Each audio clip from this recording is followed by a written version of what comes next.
తల్లి, నన్ను కన్న తల్లి నా తమ్ముడి దగ్గర నేను ఎక్కడికో అమ్మా నేను కొన్నాళ్ళు ఒక 6 నెలల పాటు ట్రైనింగ్కి వెళ్ళిపోతున్నాను ఢిల్లీ, అందుకని నువ్వు ఒక్కదానివి ఇంట్లో ఏముంటావు, నీ కోడలు కూడా ఉద్యోగానికి వెళ్ళిపోతూ ఉంటుంది కదా, గబుక్కుని నీకేమైనా అవసరం వస్తే పలికేవాళ్ళు ఉండరు, అందుకని నువ్వు ఎందుకైనా మంచిది తమ్ముడి దగ్గర ఒక 6 నెలలు ఉండమ్మా అని చెప్పి నేను మా అమ్మని మా తమ్ముడి దగ్గర దింపేసి ఒక ఆల్బమ్ ఒకటి పట్టుకుని నేను ఢిల్లీ వెళ్ళిపోయి ఒక 4 నెలలు పోయిన తర్వాత ఆ ఆల్బమ్ తిప్పి చూస్తున్నాను అనుకోండి, వంట చేస్తున్న మా అమ్మ ఫోటోయో లేకపోతే నాకు దృష్టి తీస్తున్న మా అమ్మ ఫోటోయో, అంటే నువ్వు దృష్టి తగిలేంత అందగాడివా అని అనుకోకండి, అమ్మ గుణం గురించి చెప్పడానికి చెప్తున్నాను నేను అంతే. కాబట్టి దృష్టి తీస్తున్న ఫోటోయో నా కంట పడింది అనుకోండి, వెంటనే నాకు దృష్టి తీస్తున్న అమ్మ అనో పేరు చెప్పి తిప్పాను. అయ్య పిచ్చమ్మా, ఎంత ప్రేమమ్మా, నాకెక్కడ దృష్టి తగిలిపోతుందో అని నేను ఇంటికి రాగానే గబగబా నాకు దృష్టి తీసేదానివా, ఎంత పిచ్చి ప్రేమమ్మా అని దృష్టి తీస్తున్న అమ్మలో నన్ను రక్షించుకోవాలన్న మా అమ్మ తాపత్రయమన్న గుణము యొక్క ప్రకాశము నా యందు ప్రచోదనమైతే నా కన్నుల నీరు నిండుతుంది తప్ప దిష్టి తీయుచున్న అమ్మ అని ఇలా తిప్పేసి, అన్నము పెడుతున్న అమ్మ అని ఇలా తిప్పేస్తే దాంట్లో ఏమైనా మీ యందు కదలిక ఏమైనా ఉంటుందా? మీరు కొంచెం జాగ్రత్తగా ఆలోచన చేయండి. లలితా సహస్రం కూడా అంతే. మీ యందు కదలిక తేవడానికి అది పనికిరాదనుకోండి, ఒక చిలక పాటగా ఒక చిలక పలుకుగా పలకడమే దాని ప్రయోజనం అనుకోండి, దానివల్ల ఏమీ ప్రయోజనం ఉండదు అని అంత సాహసం నేను చేయలేను. ఎందుకంటే దాని ప్రయోజనం దానికి ఉంటుంది. అమ్మవారి నామాలు కాబట్టి ఒకనాడు ఆ అమ్మవారి నామముల వెనక ఉండేటటువంటి అర్థాన్ని చెప్పగలిగినటువంటి స్థితిని ఎవరికో ఇచ్చి వినేటటువంటి సౌభాగ్యాన్ని మనకు ఆ అమ్మవారే కృప చేయవచ్చు. అందుచేత దాని ఫలితం అలా ఉంటుందా అంటే ఉంటుంది, కానీ తెలుసుకుంటే ఉత్తర క్షణంలో మీ మనసు కదులుతుంది. అమ్మవారికి కావలసింది ఏమిటంటే అది, ఆ మనసు కదలాలి. నిన్నటి రోజున లలితా సహస్రనామ స్తోత్రం గురించి ప్రసంగాన్ని ప్రారంభం చేసి ఉన్నాం.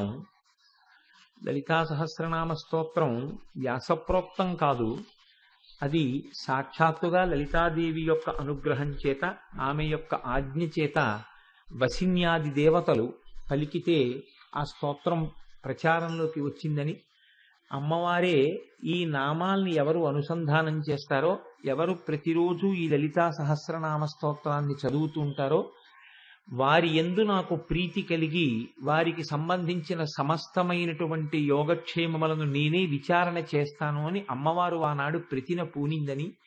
కాబట్టి కలియుగంలో మనకి లలితా సహస్రనామం వంటి సహస్రనామ స్తోత్రం లభించడం కేవలం భగవంతుని యొక్క నిర్హేతుక కృపాకటాక్ష వీక్షణము తప్ప అన్యము కాదని, ఇది తల్లి యొక్క పూర్ణానుగ్రహముగా మనకి అందినటువంటి స్తోత్రరాజమని మీకు విజ్ఞాపన చేసి ఉన్నాను. మీరు ఒక విషయాన్ని ఆలోచించండి. నామము అంటే పేరు. లలితా సహస్రనామ స్తోత్రము అని ఒక మాట అంటున్నాం మనం బాహ్యంలో, అది రహస్యనామ స్తోత్రం అన్న విషయాన్ని కాసేపు పక్కన పెట్టండి. లలితా సహస్రనామ స్తోత్రము అని అవసరం అవుతుందా? ఆవిడ పేరు లలిత అయితే ఆవిడ్ని సహస్రము అంటే అనంతము అని పేరు. అసలు సంస్కృతంలో అర్థం అనంతము అని. అనంతము అంటే లెక్క పెట్టలేనన్ని. సహస్రశీర్షవదన సహస్రాక్షి సహస్రపాత్ అంటే ఖచ్చితంగా లెక్క పెట్టడానికి 1000 తలకాయలు ఉన్నది అని కాదు దాని అర్థం. అనంతమైన తలలు కలిగినది అని. అనంతమైన నామములు ఎందుకు ఉండాలి? మీరు ఒక్కసారి కొంచెం దాని గురించి విచారణ చేసే ప్రయత్నం చేయండి. ఇప్పుడు నన్ను గుర్తుపట్టడానికి మీకు ఒక నామం అవసరమైంది అనుకోండి, ఒక రూపము ఏర్పడినప్పుడు ఆ రూపాన్ని గుర్తుపట్టి పిలవడానికి మీకు ఒక నామం అవసరమైతే, నన్ను పిలవడానికి మీకు ఒక్క నామం చాలు. కోటేశ్వరరావు. కోటేశ్వరరావు అని పిలిస్తే నేను ఓయ్ అంటాను. నేను గుంటూరులో ఉన్న ఓయ్ అంటాను, బొంబాయిలో ఉన్న ఓయ్ అంటాను, లేకపోతే తిరుపతిలో ఉన్న ఓయ్ అంటాను. ఆ ఒక్క పేరు చాలు. యథార్థానికి అలా కాకుండా మిమ్మల్ని కామేశ్వరరావు అని కూడా పిలవాలని ఉందండి మాకు అన్నారనుకోండి, నేను పలకకపోవచ్చు కూడా ఒక్కొక్కసారి. ఎందుకంటే నేను నా నామంతో తాదాత్మ్యత చెందాను. కోటేశ్వరరావు అని మీరు పిలవగానే ఓయ్ అండం నాకు అలవాటైపోయింది. ఇప్పుడు మీరు నన్ను అకస్మాత్తుగా ఎప్పుడో కామేశ్వరరావు అని పిలిచారనుకోండి, నేను మీకు ఓయ్ అనకపోవచ్చు.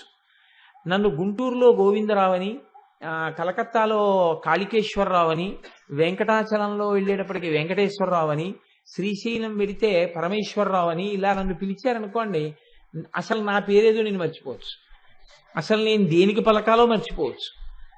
భగవంతుడు లేదా భగవతి లేదా పరబ్రహ్మము ఒక సాకారమును దాల్చింది. అది దేవతల అదృష్టం, దేవతల వలన మనం పొందిన అదృష్టం. ఇప్పుడు ఆవిడ్ని లలిత అని పిలిచారు, సరిపోయింది. 1000 నామాలు ఎందుకండి? ఆ 1000 నామాలు ఉండడం వల్ల కదా ఇప్పుడు ఈ లలితా సహస్రనామ స్తోత్రం, ఉపన్యాసం, ఇంత అల్లరి ఇవన్నీ అవసరమయ్యాయి. లలిత అని వదిలేశారనుకోండి, ఆ ఒక్క మాటకి ఏమో అర్థం ఏమైనా చెప్పుకుని ఉండేవాళ్ళమేమో, ఏమైనా అర్థమై ఉండేదేమో మనకి. ఇప్పుడు అర్థమైపోయిందని కాదు, 1000 నామాలకి అర్థం చెప్తున్నాం అంటే అదో ప్రయత్నం అంతే. మరి లలిత అని ఒక్క పేరు లేకుండా 1000 పేర్లతో అసలు పిలవవలసిన అవసరం ఏమిటి? ఒకవేళ వెళ్ళి పేరు పెట్టి అదే పనిగా మీరు పిలిచారనుకోండి ఒకరిని, మీకేమైనా అర్థమైపోతుందా ఆయన గురించి? మీకు ఒక ఉదాహరణకి, ఈవిడెవరో మీకు తెలియదు అనుకోండి, ఆవిడ చాలా జగద్విఖ్యాతి కాంచిన వ్యక్తి కాబట్టి అందరికీ తెలిసి ఉండొచ్చు, కానీ తెలియరేమో అని నేను అనుకుంటున్నాను. ఒకవేళ ఈవిడ్ని నేను వేదిక మీదకి తీసుకొచ్చి ఈవిడ హైమవతి గారండి అని నేను పరిచయం చేశాను అనుకోండి, ఇప్పుడు మీరు ఆవిడ దగ్గరికి వెళ్ళి హైమవతి హైమవతి హైమవతి హైమవతి అని అంటూ ఉన్నారనుకోండి, ఆవిడ గురించి మీకేమైనా తెలుస్తుందా? మీ గురించి ఆవిడకి ఏమైనా తెలుస్తుందా? కొంచెం మీరు విచారణ చేసే ప్రయత్నం చేయండి, ఏమైనా తెలుస్తుందా? అలా ఓ 1000 మార్లు హైమవతి హైమవతి హైమవతి హైమవతి అంటే ఆవిడ గురించి మీకు తెలుస్తుందా? మీ గురించి ఆవిడికి తెలుస్తుందా? ఏమీ తెలియదు. లేకపోతే ఆ హైమవతి గారికే మీరు కొన్ని పేర్లు చెప్పారనుకోండి, చెప్తే ఆవిడ గురించి ఏమైనా తెలుస్తుందా? అంటే ఇది లౌకికంగా పేర్లు పెట్టి పిలవడం కాదు స్తోత్రము. ఇది మీరు బాగా అర్థం చేసుకోవలసిన అవసరం ఉంటుంది. నామములు గౌణములు. లలితా సహస్రనామ స్తోత్రం చదవడం అంటే, లలితా సహస్రనామ స్తోత్రం కొన్నాళ్ళకి నోటికొచ్చేసి అప్పజెప్పేయడము కాదు. లలితా సహస్రనామం చదివేటప్పుడు ఒక్కొక్క నామం చెప్తున్నప్పుడు ఒక్కొక్క గుణం ప్రకాశించినటువంటి కారణం చేత మీ మనస్సు హత్తుకుని నిలబడిపోవాలి. ఏదో ఒక నామం దగ్గర మీకు ఒంటి మీద వెంట్రుకలు నిక్కబొడుచుకొని కన్నుల నీరు వచ్చి, అబ్బా అమ్మా ఇంత దయ కలిగిన దానివా తల్లి, ఇన్ని గుణములా, ఈ గుణములన్నీ మమ్మల్ని అనుగ్రహించడం కోసమని ప్రకాశించినటువంటి గుణములా, లేకపోతే అసలు గుణముల యొక్క అవసరం నీకేమిటి? నీవు గుణాతీతమైనటువంటి వ్యక్తివి, నీవు అటువంటి తల్లివి, గుణములను ప్రకాశించేటట్టుగా అవకాశం ఎవరిచ్చారు? మేమే ఇచ్చాం. పిల్లాడికి అజ్ఞానం లేదనుకోండి, మన్నించడం అనేటటువంటి గుణం అమ్మది ఎలా ప్రకాశిస్తుంది నాకు చెప్పండి? పిల్లాడికి అజ్ఞానం ఉంది కాబట్టే అమ్మ దగ్గర దయా అన్న గుణం ప్రకాశించింది. పిల్లవాడి దగ్గర అవిద్య ఉంది కాబట్టి అమ్మవారు వాడిని జ్ఞానవంతుణ్ణి జ్ఞానిని చెయ్యగలిగినటువంటి ఔదార్యము, అటువంటి శక్తి అమ్మవారి యందు ప్రకాశించింది గుణంగా. ఈ నీ యందు ప్రకాశించిన గుణములు మమ్మల్ని ఉద్ధరించడానికి పనికొచ్చినవి తప్ప, నీ యందు ప్రకాశించిన గుణములు నిన్నుద్ధరించుకోవడానికి పనికొచ్చేవి కావు. ఇది మీరు కొంచెం జాగ్రత్తగా పట్టుకోవాల్సి ఉంటుంది. ఇప్పుడు నా యందు ఒకటి ఉందనుకోండి, అది నాకొక్కడికే పనికి రావచ్చు. నాకు ఇల్లుంది, ఆ ఇల్లు ఎందుకు పనికి వస్తుందంటే నేను, నా భార్య, నా బిడ్డలు పడుకోవడానికే. ఒక బాటసారిని ఇప్పుడు అందులో వచ్చి పడుకోండి అని చెప్పి నేనేం వీధిలోకి చూసి అయ్యో పాప ఆయన ఎవరో పడుకున్నారని పిలిచి నేను గది ఖాళీగా ఉంది కదా అని నేనేం పడుకోమని చెప్పను. నాకు చెందినవి, నాలో ఉన్నవి ఏమైనా ఉంటే నాకు మాత్రమే పనికొచ్చేటట్టుగా వాడుకోవడం నాకున్నటువంటి లక్షణం. ఎప్పుడు ఏదైనా నాలో ఒక విభూతి ఉందనుకోండి, ఇది ఈశ్వరుడు నాకు అనుగ్రహించాడు కాబట్టి దీన్ని లోకపరం చేద్దాం, లోకంలో దీని వలన ప్రయోజనం పొందేటట్టుగా ఈ విభూతిని చల్లేద్దామనేటటువంటి త్యాగనిరతి ఏర్పడదు సాధారణంగా. ఏది ఉండనివ్వండి. కొంచెం అందం ఉందనుకోండి, అది అతిశయానికి పనికొస్తుంది, లేకపోతే ఏదో నటుడిగా ఎక్కడన్నా నేను పనికొస్తానేమోనని దరఖాస్తు పెట్టుకోవడానికి పనికొస్తుంది. లేకపోతే ఈశ్వరుడు తిమ్మిని బమ్మిని చెయ్యగలిగినటువంటి శక్తిని ఇచ్చాడు అనుకోండి, ఏదో ఎక్కడికో వెళ్ళి దాని గురించి ఏదో తప్పు చేసిన వాడు ఒప్పు చేశాడని వాదించి రూపాయలు సంపాదించడానికి పనికొచ్చే ప్రక్రియగా పనికి రావచ్చు. మనకి ఈశ్వరుడు ఏ విభూతినిచ్చినా ఆ విభూతి చేత మనం ఏదో ఒక రకంగా సుఖాన్ని పొందడం కోసమని చెప్పి ప్రయత్నం చేసేటటువంటి అలవాటు మన యందు ఉంటుంది. అమ్మవారు ఏ గుణము లేనిదైనా అన్ని గుణములకు అతీతమైన స్వరూపమైన మనని ఉద్ధరించడం కోసం ఆవిడ గుణములను పొందుతుంది. లేకపోతే ఆవిడకి గుణములను పొందవలసిన అవసరం అమ్మవారికి లేదు. లలితా సహస్రం చదవడం అంటే అది. ఎందుకు లలితా సహస్రం చదవాలి అంటే అలా చదివేసుకుంటే ఎలా తెలుస్తుంది మీకు ఆవిడ చేసినటువంటి త్యాగమేమో, ఆవిడ చేసిన ఉద్ధరణ ఏమో, ఆమె ఏమై ఉన్నదో, ఎంతకి దిగి వచ్చిందో మీకు ఎలా అర్థం అవుతుంది? మీకు అర్థమైంది అనుకోండి ఒక నామం బాగా, ఆ నామం చెప్పగానే కన్నుల నీరు నిండుతుంది. నేను మీకు ఒక ఉదాహరణ చెప్తాను, మీరు ఆలోచించండి.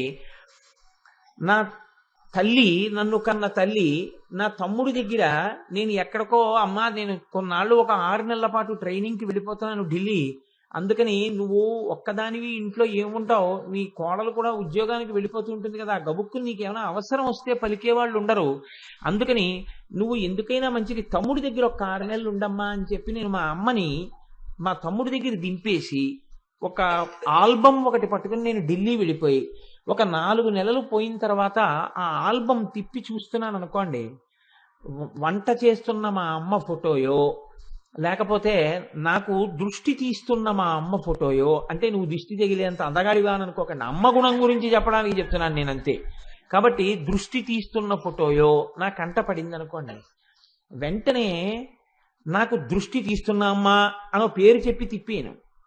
అయ్య పిచ్చమ్మా, ఎంత ప్రేమమ్మా, నాకెక్కడ దృష్టి తగిలిపోతుందో అని నేను ఇంటికి రాగానే గబగబా నాకు దృష్టి తీసేదానివా, ఎంత పిచ్చి ప్రేమమ్మా అని దృష్టి తీస్తున్న అమ్మలో నన్ను రక్షించుకోవాలన్న మా అమ్మ తాపత్రయమన్న గుణము యొక్క ప్రకాశము నా యందు ప్రచోదనమైతే నా కన్నుల నీరు నిండుతుంది తప్ప, దిష్టి తీయుచున్న అమ్మ అని ఇలా తిప్పేసి, అన్నము పెడుతున్న అమ్మ అని ఇలా తిప్పేస్తే దాంట్లో ఏమైనా మీ యందు కదలిక ఏమైనా ఉంటుందా? మీరు కొంచెం జాగ్రత్తగా ఆలోచన చేయండి. లలితా సహస్రం కూడా అంతే. మీ యందు కదలిక తేవడానికి అది పనికిరాదనుకోండి, ఒక చిలక పాటగా, ఒక చిలక పలుకుగా పలకడమే దాని ప్రయోజనం అనుకోండి, దానివల్ల ఏమీ ప్రయోజనం ఉండదు అని అంత సాహసం నేను చేయలేను. ఎందుకంటే దాని ప్రయోజనం దానికి ఉంటుంది. అమ్మవారి నామాలు కాబట్టి ఒకనాడు ఆ అమ్మవారి నామముల వెనక ఉండేటటువంటి అర్థాన్ని చెప్పగలిగినటువంటి స్థితిని ఎవరికో ఇచ్చి వినేటటువంటి సౌభాగ్యాన్ని మనకు ఆ అమ్మవారే కృప చేయవచ్చు. అందుచేత దాని ఫలితం అలా ఉంటుందా అంటే ఉంటుంది, కానీ తెలుసుకుంటే ఉత్తర క్షణంలో మీ మనసు కదులుతుంది. అమ్మవారికి కావలసింది ఏమిటంటే అది, ఆ మనసు కదలాలి. మీరు ఆమె పట్ల మీ ప్రేమ వ్యక్తం చెయ్యాలి. లోకంలో అమ్మ కోరేది ఇదొక్కటే. మీరు బాగా ఈ నా హృదయాన్ని మీరు పసిగట్టే ప్రయత్నం చేయండి. అమ్మ వృద్ధురాలు అయిపోయిన తర్వాత మీరు పంచభక్ష పరమాన్నాలు పెట్టేసి అమ్మకు ఒక ఎయిర్ కండిషన్డ్ రూమ్ ఇచ్చేసి, అమ్మ ఇలా స్విచ్ నొక్కితే అన్ని చక్కగా వినపడేటట్టుగా ఏర్పాటు చేసేసి, మంచి పరుపు వేసేసి, నువ్వు మాత్రం నన్ను అస్తమానం విసిగించకమ్మా, అస్తమానం నువ్వు నన్ను పిలవద్దు, నేను ఎప్పుడో వస్తూ ఉంటాను, పలకరిస్తుంటాను, చక్కగా ఇవన్నీ చదువుకుంటుండు, ఇవన్నీ చూస్తుండు, ఇవన్నీ చేస్తుండు అని నేను అన్నాను అనుకోండి, మా అమ్మ ప్రీతి చెందదు. అదే నేను మా అమ్మ దగ్గరికి వెళ్ళి, అమ్మా నువ్వు వేసిన చింత చిగురు పప్పు ఏమి రుచి అమ్మా, కాస్త పప్పు వేసి పెడదు అన్నాను అనుకోండి, మా అమ్మకి గజారోహణం చేయించినంత సంబరపడిపోతుంది. నేను చెప్పినది హీనోపమానం కావచ్చు, కానీ మీరు కొంచెం దాన్ని పట్టుకోగలిగిన సమర్థులు, దానికి పెద్ద ప్రాజ్ఞత అవసరం ఏం లేదు. మీరు ఆలోచన చేయండి, మీరు ఎన్ని సౌకర్యాలు ఇచ్చారన్నది అమ్మకక్కర్లేదు. అమ్మ పట్ల మీకున్న ప్రేమ అభివ్యక్తమైతే దాని చేత అమ్మ ప్రీతి పొందుతుంది. అమ్మ ప్రీతి పొందడానికి ప్రధాన సాధనం ఏది? అమ్మా అని పిలవడమే. అమ్మా అని పిలవడం కన్నా ఇంకొక సాధనం లేదు అమ్మ ప్రీతి పొందడానికి. ఎన్ని మాటలో వింటే విసుగొచ్చేవి ఏవైనా ఉంటాయేమో, కానీ 1కి 10 మాటలు అమ్మా అమ్మా అమ్మా అమ్మా అమ్మా అన్న విసుక్కోకుండా పొంగిపోయేటటువంటి పిలుపు ఆడదానికి లోకంలో ఉంటే అమ్మా అన్న పిలుపు. అసలు నేను ఇంకొక పరమ సత్యాన్ని కూడా నేను చెప్పేస్తే నా యందు దోషం మీరు పట్టరని నేను అనుకుంటున్నాను. ఒక ఆడది ఒక పురుషుడికి భార్య ఎందుకు అవుతుంది అంటే మాతృమూర్తి కావడం అనేటటువంటి అంతిమమైన విజయాన్ని సాధించడానికి. ఒక వ్యక్తికి భార్యగా ఉండిపోవడంలో నీకు గొప్పతనం ఉందా, తల్లివి కావడంలో గొప్పతనం ఉందా అంటే కేవలం భార్యనై ఆగిపోతానని ఏ ఆడది లోకంలో. భార్యని కావడం కాదు, నేను తల్లిని కూడా కావాలని కోరుకుంటాను. ఎందుకో తెలుసా అండి, నేను మీకు ఒక పరమ సత్యం చెప్తున్నాను. భార్యగా అందుకునే స్థానం కన్నా అమ్మగా పిలిపించుకున్న స్థానంలో ఆడది పొందే ఆనందం లేదు. అందుకే అమ్మవారికి కూడా ఏది ఇష్టము అంటే అమ్మా అన్న పిలిపే ఇష్టం. ఇది అనుభవించగలిగినటువంటి హృదయం ఉన్నవాడు మాత్రమే ఆ నామముల వెనక ఉన్నటువంటి భావాన్ని ఆ కోణంలో అల్లి చెప్పగలడు తప్ప ఆ హృదయము లేనప్పుడు ఏవేవో చెప్పగలరేమో.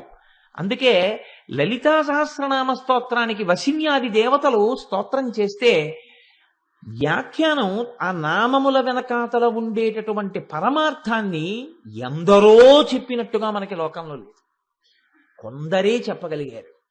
ఎందుకని అంటే అందరూ కొడుకులు కావచ్చు, ఇలాంటి కొడుకుకే ఎన్ని జన్మలకి నేను తల్లి కావాలని అమ్మ చేత అనిపించుకోగలిగిన కొడుకుగా ఉండడం జన్మల అదృష్టం. అది చాలా కష్టం. నేను ఈ మాట ఎందుకు అంటున్నానంటే చూడండి, ఆడది ఒక గమ్మత్తైన స్థితి. ఆవిడ బతికున్నంత కాలం కోరుకునేది ఏమండి అన్న పిలుపు.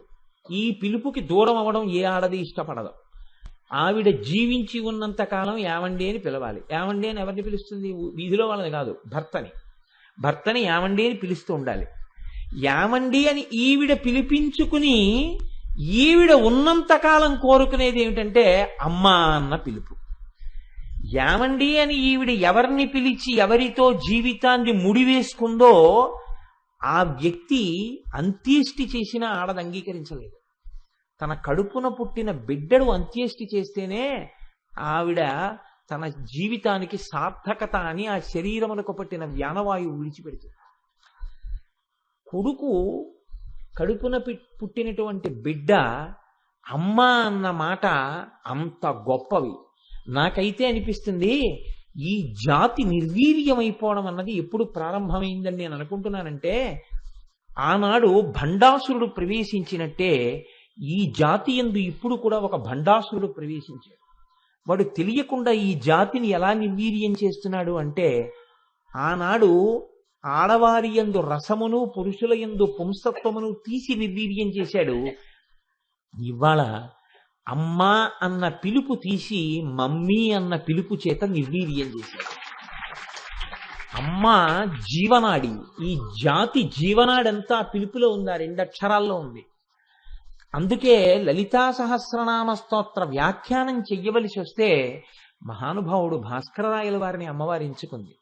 నేను ఈ పునాది ఎందుకు చెప్పవలసి వచ్చింది అంటే ఆ చెప్పినటువంటి అర్థం మన మనస్సుని పట్టుకోగలిగింది అనుకోండి.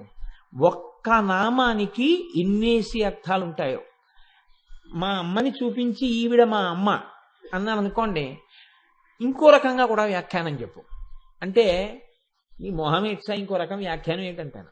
ఈవిడ మా అమ్మ అంతే. కానీ శ్రీమాత అని వశిన్యాది దేవతలంటే బహుభంగిమల చెప్పగలిగారు పెద్దలు. ఎలా చెప్పగలిగారు అంటే అమ్మవారే మళ్ళీ వాళ్ళల్లోకి వెళ్ళి చెప్పిన వాళ్ళకన్నా చెప్పిన వాళ్ళ హృదయంలో ఎన్ని రకాల భావాలున్నాయో 1000 నామాలకి అన్ని భావాల్ని బయటికి తీయించింది. ఒక్కరి చేత కాదు, ఇప్పటికీ అలా అనుగ్రహిస్తూనే ఉంది అందరినో ఆ తల్లి. కనుక చూడండి, భాస్కరరాయల వారు అంతటి ఖ్యాతి పొందారు. అంతటి మహాత్ముడై లలితా సహస్రనామ స్తోత్రమునకు వ్యాఖ్యానమనందించి సౌభాగ్య భాస్కరం అన్న పేరుతో దాన్ని లోకానికి అందించారు అంటే ఆయన కారణజన్ముడై ఉండాలి. భాస్కరరాయల వారి గురించి నేను ప్రస్తావన చేయకుండా లలితా సహస్రనామ స్తోత్ర వ్యాఖ్యానం 4 మాటలేవో నామాలకి చెప్పుకుంటూ నేను వెళ్ళాను అనుకోండి, ఖచ్చితంగా నేను ఒక దోషం చేసిన వాడిని అవుతాను. అందుకే చెప్పిన మహాపురుషుడు గురించి ప్రస్తావన చెయ్యవలసి ఉంటుంది. కడుపున పుట్టిన బిడ్డ యొక్క కీర్తికి అమ్మ సంతోషించినట్టు భాస్కరరాయల వారి గురించి చెప్పుకున్నటువంటి ప్రాంతంలో అమ్మవారు ఆనంద తాండవం చేస్తుంది. అందుకే నేను ఇవాళ భాస్కరరాయల వారి గురించి 4 మాటలు చెప్పి లలితా సహస్రనామ స్తోత్రంలోకి వెళ్ళాలి అని రేపటి రోజున భాస్కరరాయల వారి గురించి 4 మాటలు చెప్తాను అని మీతో విజ్ఞాపన చేయడానికి కారణం. పూర్వకాలంలో మన దక్షిణ భారతదేశంలోని విశ్వామిత్ర గోత్రోద్భవుడైనటువంటి గంభీరరాయల వారనేటటువంటి ఒక మహాత్ముడు ఉండేవారు. ఆయన భార్య పేరు కోనాంబ. అసలు విచిత్రం ఏమిటంటే లలితాదేవి ఉపాసన దక్షిణ భారతదేశంలోనే ఎక్కువగా ఉంది అనిపిస్తుంటుంది. ఎందుకంటే లలితాపీఠము అని ఒకటి ఉంది ఉత్తర భారతంలో. మనం యాత్రకు వెళ్ళినప్పుడు నాతో వచ్చిన వాళ్ళు చూశారు కూడా. అక్కడ లలితాపీఠం అన్న పీఠం ఉన్నా ఎందుచేతనో కానీ పెద్ద ప్రచారం లేదు. బీహార్లో, బెంగాల్లో కాళీ ఉపాసన ఎక్కువ. అలాగే మీరు ఇంకొంచెం గయా మొదలైనటువంటి ప్రాంతాలకు వెడితే ఇతరమైనటువంటి పేర్లతో అమ్మవారి ఉపాసన ఉంది. లలితోపాసన దక్షిణ భారతదేశంలో ఎక్కువగా కనపడుతుంది. లేదు ఉత్తర భారతదేశంలో అని నేను అనను, కానీ ప్రకటంగా కనపడేది దక్షిణ భారతదేశంలో కనపడుతుంది. దక్షిణ భారతదేశంలోని జన్మించినటువంటి వారు గంభీరరాయల వారు. వారి భార్య పేరు కోనాంబ. ఆ దంపతులకి మన భాగ్యనగరంలోనే ఒక పిల్లవాడు జన్మించాడు. ఆయనకి చిన్నతనంలో వాళ్ళు ఉంచినటువంటి పేరు బాలభాస్కర రాయలు అని ఉంచారు. ఆ బాలభాస్కర రాయలకి తండ్రి గారు గొప్ప ఉపాసనా తత్పరుడు, అమ్మవారిని నమ్ముకుని ఉన్నటువంటి వాడు. చాలా చిన్న వయస్సులోనే వాగ్దేవతా మంత్రాన్ని ఆయనకి ఉపదేశం చేశారు. ఆ ఉపదేశం ఇది ఇవాల్టి రోజున లోకంలో ఏమైపోయిందంటే ఇది కలిపురుషుడి యొక్క ప్రభావం అని నేను అనుకుంటున్నాను. ఎంత చిత్రంగా తయారైందంటే ప్రతి మంత్రం యొక్క శక్తి ఏమిటి అన్నది అనుభవైక వేద్యం అవుతుంది, కానీ ప్రకటనలకి అందేది కాదు. అది ఎప్పుడు లోపల అనుభవించవలసి ఉంటుంది మంత్రం యొక్క శక్తిని. ఇవాళ ఏమైపోయిందంటే మంత్రాలు ఎందుకు అనేటటువంటి స్థితి పెరిగిపోయింది. కానీ నేను మీకు ఒక పరమ సత్యం చెప్తున్నాను. నేను చాలా కాలం క్రితం ఒకానొక క్షేత్రంలో ఒక ఆయన తన కుమారుడికి అక్షరాభ్యాసం చెయ్యడానికి వచ్చి ఒక గదిలో కూర్చుని హయగ్రీవ మంత్రోపాసన తదేకంగా చేస్తున్నారు. ఆయన ఒక్క భోజనం చేయడానికి మాత్రం మధ్యాహ్నం వేళ బయటికి వచ్చి కొంతసేపు విశ్రాంతి తీసుకుని స్నానం చేసి సంధ్యావందనం చేసుకుని మళ్ళీ హయగ్రీవ మంత్రోపాసన చేస్తుండేవారు. నేను వారిని గమనించి నేను ఏ ప్రాంతానికి వెళ్ళి వారిని దర్శనం చేశానో ఆ ప్రాంతానికి చెందినటువంటి ఒక పెద్ద ఆయన్ని అడిగాను, నేను ఎందుకండి ఇలా చేస్తున్నారు అని అడిగాను. అడిగితే ఏమి లేదు నాయన, ఇంకొక 2-3 రోజులలో ఆయన తన కొడుక్కి అక్షరాభ్యాసం చేయబోతున్నాడు. తాను అక్షరాభ్యాసం చెయ్యడానికి ముందే తన అటువంటి శక్తిని పొంది వాడి చెయ్యి పట్టుకుని బియ్యంలో అక్షరాభ్యాసం చేయిస్తే ఆ పిల్లవాడు అటువంటి శక్తిని పొందాలని హయగ్రీవ మంత్రోపాసన చేస్తున్నాడు అన్నారు. మీరు నమ్మండి నమ్మపోండి, ఆ పిల్లవాడు ఇవ్వాల ఆయన హయగ్రీవ మంత్రోపాసన చేసి అక్షరాభ్యాసం చేసిన పిల్లవాడు ఎవరున్నాడో ఆ పిల్లవాడు ఇవాళ దేదీప్యమానమై వాడు వేదములు చదువుకుని పెద్ద పెద్ద పీఠాధిపతులు కూడా వాణ్ణి చూసి పొంగిపోయేటటువంటి స్థితికి ఆ పిల్లవాడు చేరుకున్నాడు. ఇది నేను దగ్గరగా ఒక 12 సంవత్సరాల క్రితం చూసినటువంటి సందర్భం. ఇప్పటికీ ఆ శక్తి ఉంది. చిన్నతనంలో గంభీరరాయల వారు భాస్కరరాయల వారికి ఆ వాగ్దేవతా మంత్రాన్ని ఆయనకి అందించారు. అది ఆ మంత్రాన్ని ఉపదేశం చేసినటువంటి వేళా విశేషం. ఆ మంత్రాన్ని పిల్లవాడు అంత భక్తి శ్రద్ధలతో అనుష్ఠానం చేశాడు. ఆ అనుష్ఠించినటువంటి కారణం చేత అపారమైనటువంటి వాగ్వైభవాన్ని పొందాడు. వేదాంగములను చదువుకున్నాడు, మంచి జ్ఞాని అయ్యాడు. ఆయనకి అమ్మవారే గురుమండల రూపిణి ఒక చక్కటి గురువుని కూడా తల్లి అందించింది. ఆ గురువు నృసింహయజ్వ అని పేరు కలిగినటువంటి ఒక గురువు ఆయనకి లభించారు. ఆ గురువు గారి దగ్గర చక్కగా విద్యాభ్యాసం చేసి అన్నీ తెలుసుకున్నాడు. ప్రకాశానందనాథ అనబడేటటువంటి దీక్షానామం కలిగినటువంటి శివదత్త శుక్ల అనబడేటటువంటి ఒక మహాపురుషుడు ఆయనకి దీక్షా స్వీకారం చేయించారు. ఆయన ఉత్తర భారతదేశంలో మహారాష్ట్రలో ఆయనకి ఎందరో శిష్యులు ఉండేవారు. ఆయన ఎప్పుడు మహారాష్ట్ర దగ్గర నుంచి దక్షిణ భారతదేశంలో కావేరీ నది వరకు పర్యటన చేస్తూ ఉండేవారు.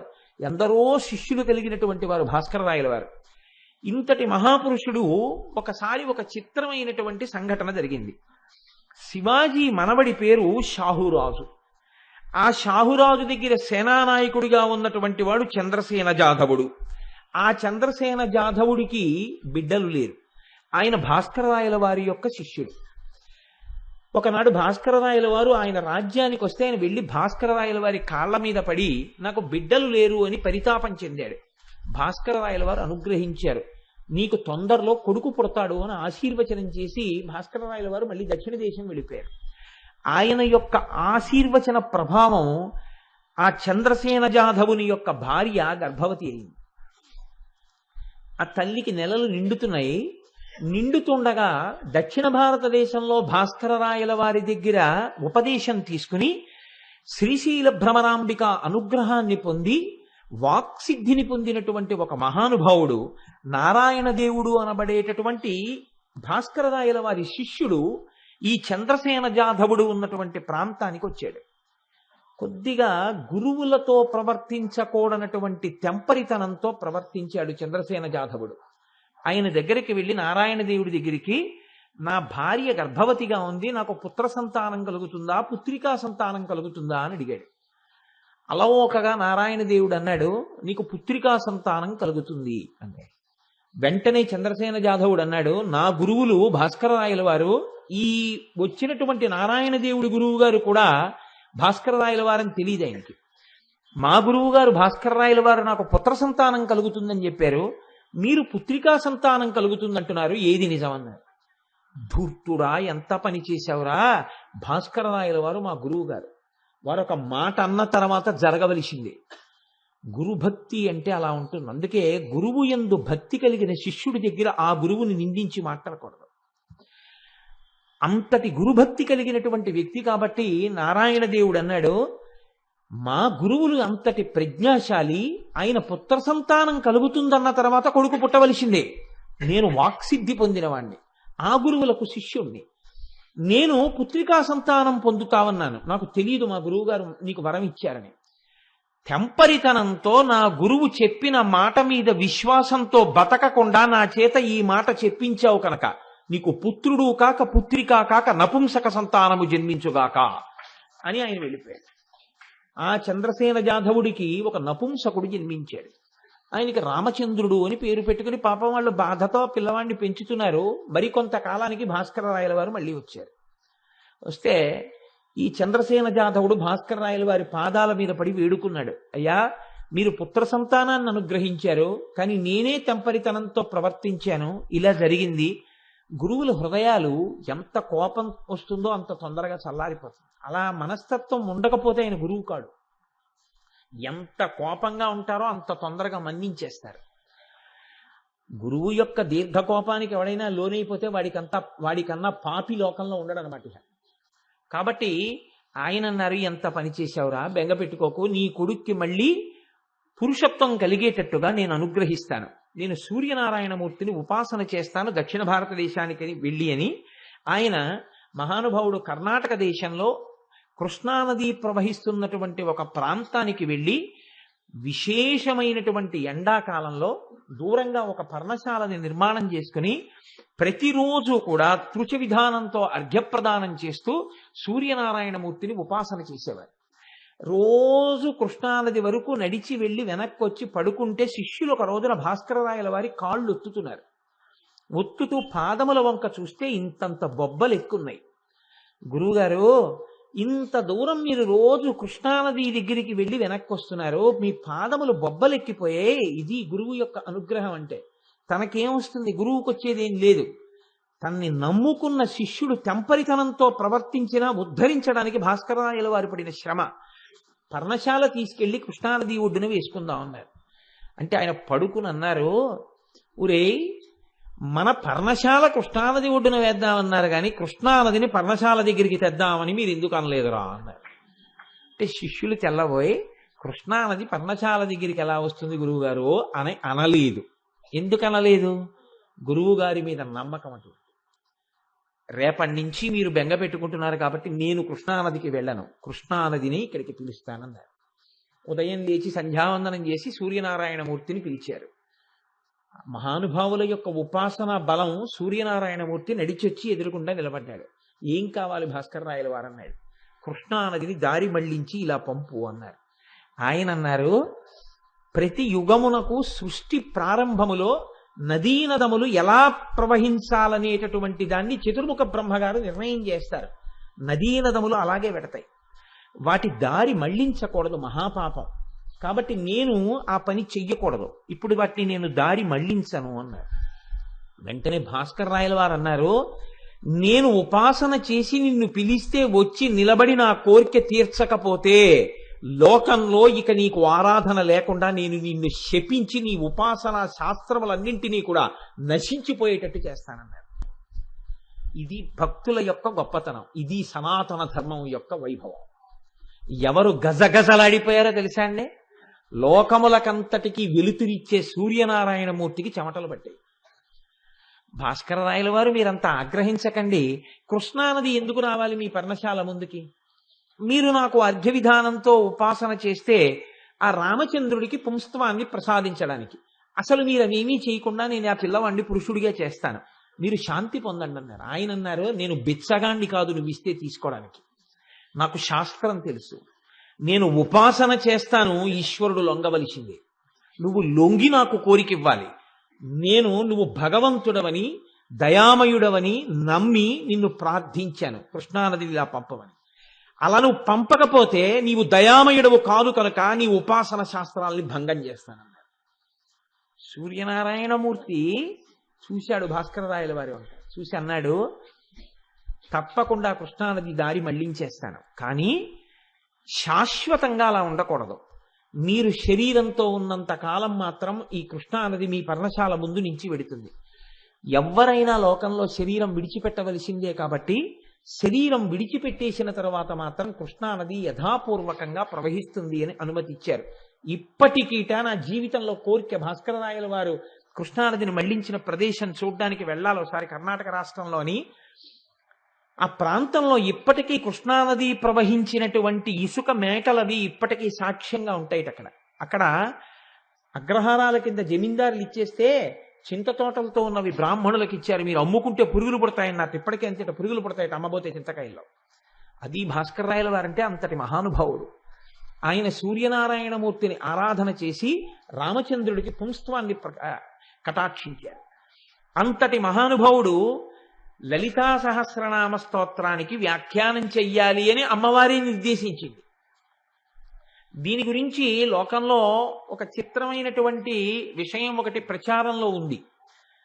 అప్పటికి ముందు భాస్కర రాయల వారికి ఎక్కడో ఎవరి దగ్గరో కొద్దిగా బాకీ ఉండేదని అమ్మవారు భాస్కర రాయల వారిని లలితా సహస్రానికి వ్యాఖ్యానం రాయమంటే, అమ్మా రుణగ్రస్తుడైన వాడు వ్యాఖ్యానం ఎలా చేస్తాడమ్మా, నాకు రుణం ఉంది అని భాస్కర రాయల వారు అన్నారని మరునాడు సంధ్యావందనం చేసుకోవడానికి వారు వెళ్ళేటప్పటికీ ఆ రుణాన్ని తీర్చేసి అమ్మవారు ఆయన రాసిచ్చిన కాగితం తెచ్చి అక్కడ పెట్టేసిందని, అప్పుడు లలితా సహస్రనామ స్తోత్రానికి వ్యాఖ్యానం చేయడం భాస్కర రాయల వారు ప్రారంభం చేశారని అంటారు లోకంలో. కాబట్టి మహానుభావుడు ఆయన సౌభాగ్య భాస్కరం అన్న పేరుతో లలితా సహస్రనామ స్తోత్రానికి వ్యాఖ్యానం మొదలుపెట్టారు. మొదలుపెట్టి వ్యాఖ్యానం చెయ్యడం ప్రారంభం చేసి పూర్తి చేశారు. ఆయన కాశీ పట్టణాన్ని చేరుకొని గంగానది ఒడ్డున అమ్మవారిని ఉపాసన చేస్తుంటే కాశీ ఒడ్డున ఉన్నటువంటి అనేక మంది బ్రాహ్మణులకు అనుమానం వచ్చింది. లలితా సహస్రనామం వశిన్యాది దేవతలు చెప్పారు కదా అమ్మవారి అనుగ్రహంతో, దానికి వ్యాఖ్యానం చెప్పడం అంటే మాటలా? అంత అనుగ్రహం ఉన్నవాడా భాస్కర రాయల వారు? ఒకనాడు భాస్కర రాయల వారి దగ్గరికి వచ్చి అన్నారు, మహాచతుషష్ఠి యోగిని గణసేవిత అని అమ్మవారికి ఒక నామం ఉంది కదా, 64 కోట్ల మంది యోగినుల చేత సేవింపబడుతుంది అంటారు కదా, 64 కోట్ల యోగినుల యొక్క కథలు వృత్తాంతాలు పేర్లు మాకు చెప్తారా అని అడిగారు.